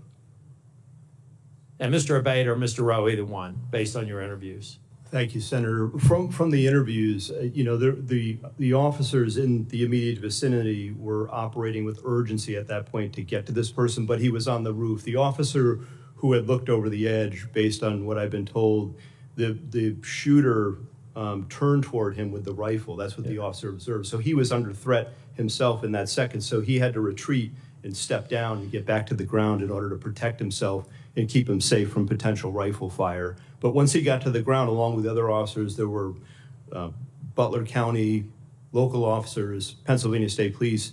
They were moving around trying to find someone to get to this guy. We've got an operational problem here because we had more than 20 seconds to have somehow cut through all the crap and the communications. Whatever impediments there were have to be removed. I mean, it's pretty clear to me. First off, that law enforcement officer, I love law enforcement. I wear the back of the blue pin every day. They do great work. Secret Service did phenomenal work on the stage. But they failed because their job is to protect the public. And they needed to put themselves in harm's way to stop him. Now, I'll let the interviews go through, but there was a massive failure. There were at least 2 law enforcement officers that knew a guy was about to pull the trigger at the president. And, you know, I'm just not really happy with the fact that we couldn't have communicated, covered President Trump, and tried to secure the situation. I'm going to let the investigation go through, but I think it's go forward. I think it's very important to point out that we can't let a scenario go in the future where 20 seconds can lapse when a law enforcement officer within 2 football fields of a former president of the United States has material knowledge that somebody's about to get shot at on stage, and we don't have instantaneous response. You know, in the old days, maybe you just shoot a gun in the air. I know for a lot of reasons why they didn't do that, but there had to be some way to actually diffuse that situation. It didn't happen on July the 13th. I just want to end by saying, Mr. Rowe, I think you've been forthcoming in your answers. I know you're frustrated. I've seen you twice now. You're clearly embarrassed by what happened. You don't think there's any reasonable explanation. And to my colleagues who are worried about communications, they should spend times in their local government and state legislatures to understand just how bad communication is between law enforcement and first responders. We need to invest in this infrastructure. That was also a part of the failure. But if you can please get to me and get to this committee a chronology of requests, accepted, denied, and the reasons for, I think that's going to be very helpful. I will, Senator. Thank you. Thank you. Senator Blackburn, you're recognized for your questions. Thank you, Mr. Chairman. Thank you to each of you for your patience and for being here today. Director Rowe, I want to come to you first because a counter sniper has decided to speak out about the culture at your agency, and I think it is very telling. And he sent an email, and I'm going to quote from that. If this agency needs to change, and if not now, when? The next assassination in 30 days? But here's what I want to talk with you about, because in this email, he says, and I'm quoting again, the motto of the USSS is CYA. And every supervisor is doing it now. That's the end of his quote. So you're the guy in charge. And you're one of those supervisors. You've been a career guy there at the Secret Service. The public has lost trust in the ability to execute the mission, to protect. And I want to know how you feel about the fact that employees in your agency are worried about covering their behind and not worried about protecting a former president. Thank you, Senator. So I am hurt by that email, but not in the way you think I'm saying it. I'm hurt because my people are hurting right now. We need them. Then why did somebody delete the email? I'll get back to you on that, Senator. The agency deleted the email. But may I address your question? Yes, please. And I will get back to you as Please. to whether the email was deleted or not. My agency is hurting. Emotions are raw. I actually want to hear more from that UD officer, that technician. In his email, he referenced that he had spent time serving our nation as a United States Marine, that he is a 20-year professional of the Secret Service. I am committed to being a change agent, meaning I am committed to reviewing some of these things. I looked at the points in his email very quickly. I saw it as I was on my way over here this morning. I want to have further conversations, not only with him, but also the counter sniper supervisors. If I may step back in, sir. Yes, ma'am. All right. So you want to talk with him. What about other whistleblowers? What about this culture? Are you going to allow these whistleblowers to speak out? Because it is troublesome if somebody went into the server and deleted that email. I would hope you will get to the bottom of that and be able to provide some answers. Because this is, as you have heard from both sides, this is a situation that cannot be allowed to happen again. Yes, ma'am. Ever. Mr. Abate, and am I saying your name properly? We've heard it pronounced 3 different ways today in the hearing. Abate, Senator. Abate, Yes. okay. Thank you. You had mentioned a social media account that espoused anti-immigrant, anti-Semitic views, but you did not say what platform that was on and what the username was. And this is Crooks that we're discussing. Yes, Senator, that's correct. I didn't want to comment on it because we haven't fully confirmed yet, and I thought that as soon as we confirm and certify, Would I will you supply provide that to you. And Absolutely. also the age at which he had those feelings. And then we understand that the Gab account is pro-immigration, pro-lockdown, leftist views. Is that accurate? I haven't seen it directly, but I believe from what I've been told, that is accurate. With the Gab account, we're also, though that's been publicly revealed through the CIO and other things, we're still working to certify and verify that that's his account also. But it does have differing points of view, it would appear. Okay. And what age? And how fresh is that GAB account? The GAB account, based on my recollection, the comments in there or the messaging is from about 2021, I believe. Okay. And the other preceded that? Maybe he was age 14? Yes, Senator. The other account that we talked about was in the 2019-2020 timeframe. So it would have been in the couple years right before the GAB Right messaging. before that. Yes. Are there other accounts that you all are currently verifying and receiving information from? We are. We've, as I mentioned, we've issued a bunch of legal process, and we're still awaiting returns from a number of the companies, to include other social media companies as well. Okay. Well, my time has expired. Thank you for your patience today. Thank you for the information. We look forward to getting more information. And Director Rowe, we are going to hold you to being a change agent because things at the Secret Service absolutely have to change. Thank you, Mr. Chairman.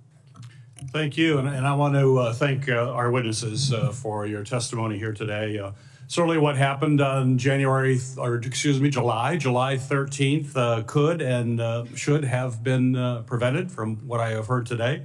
I'm certainly grateful to our witnesses for their candid answers and for helping to provide additional clarity and new information about the circumstances surrounding this attack. Acting Director Rowe, some of what you have said today conflicts with information and accounts that we have received from local law enforcement that we've had the opportunity to talk with. They have been voluntarily and I will say expeditiously cooperating with our bipartisan investigation, which we certainly appreciate. But we now need to speak with Secret Service agents directly, who are directly involved. And I would say that you need to make them available as soon as possible. Those interviews can't start weeks from now or months from now. Time is of the essence when memories are fresh and you can get the information that is most important to us. So my question for you as we wrap up this hearing, Acting Director Rowe, will you commit to having those agents available for this committee to interview as soon as possible in a matter of days, not weeks, matter of days? Yes, sir. Great, thank you. Certainly the American people deserve to know what went wrong and they deserve accountability for those security failures. And as we continue our bipartisan investigation into security failures that day and any underlying systemic issues, we'll continue working to follow the facts, get clear answers, and make important recommendations to ensure that a security failure like this never happens again. The hearing record will remain open for 15 days until 5 p.m. on August 14th, 2024. For the submission of statements and for the questions for the record, this hearing is now adjourned.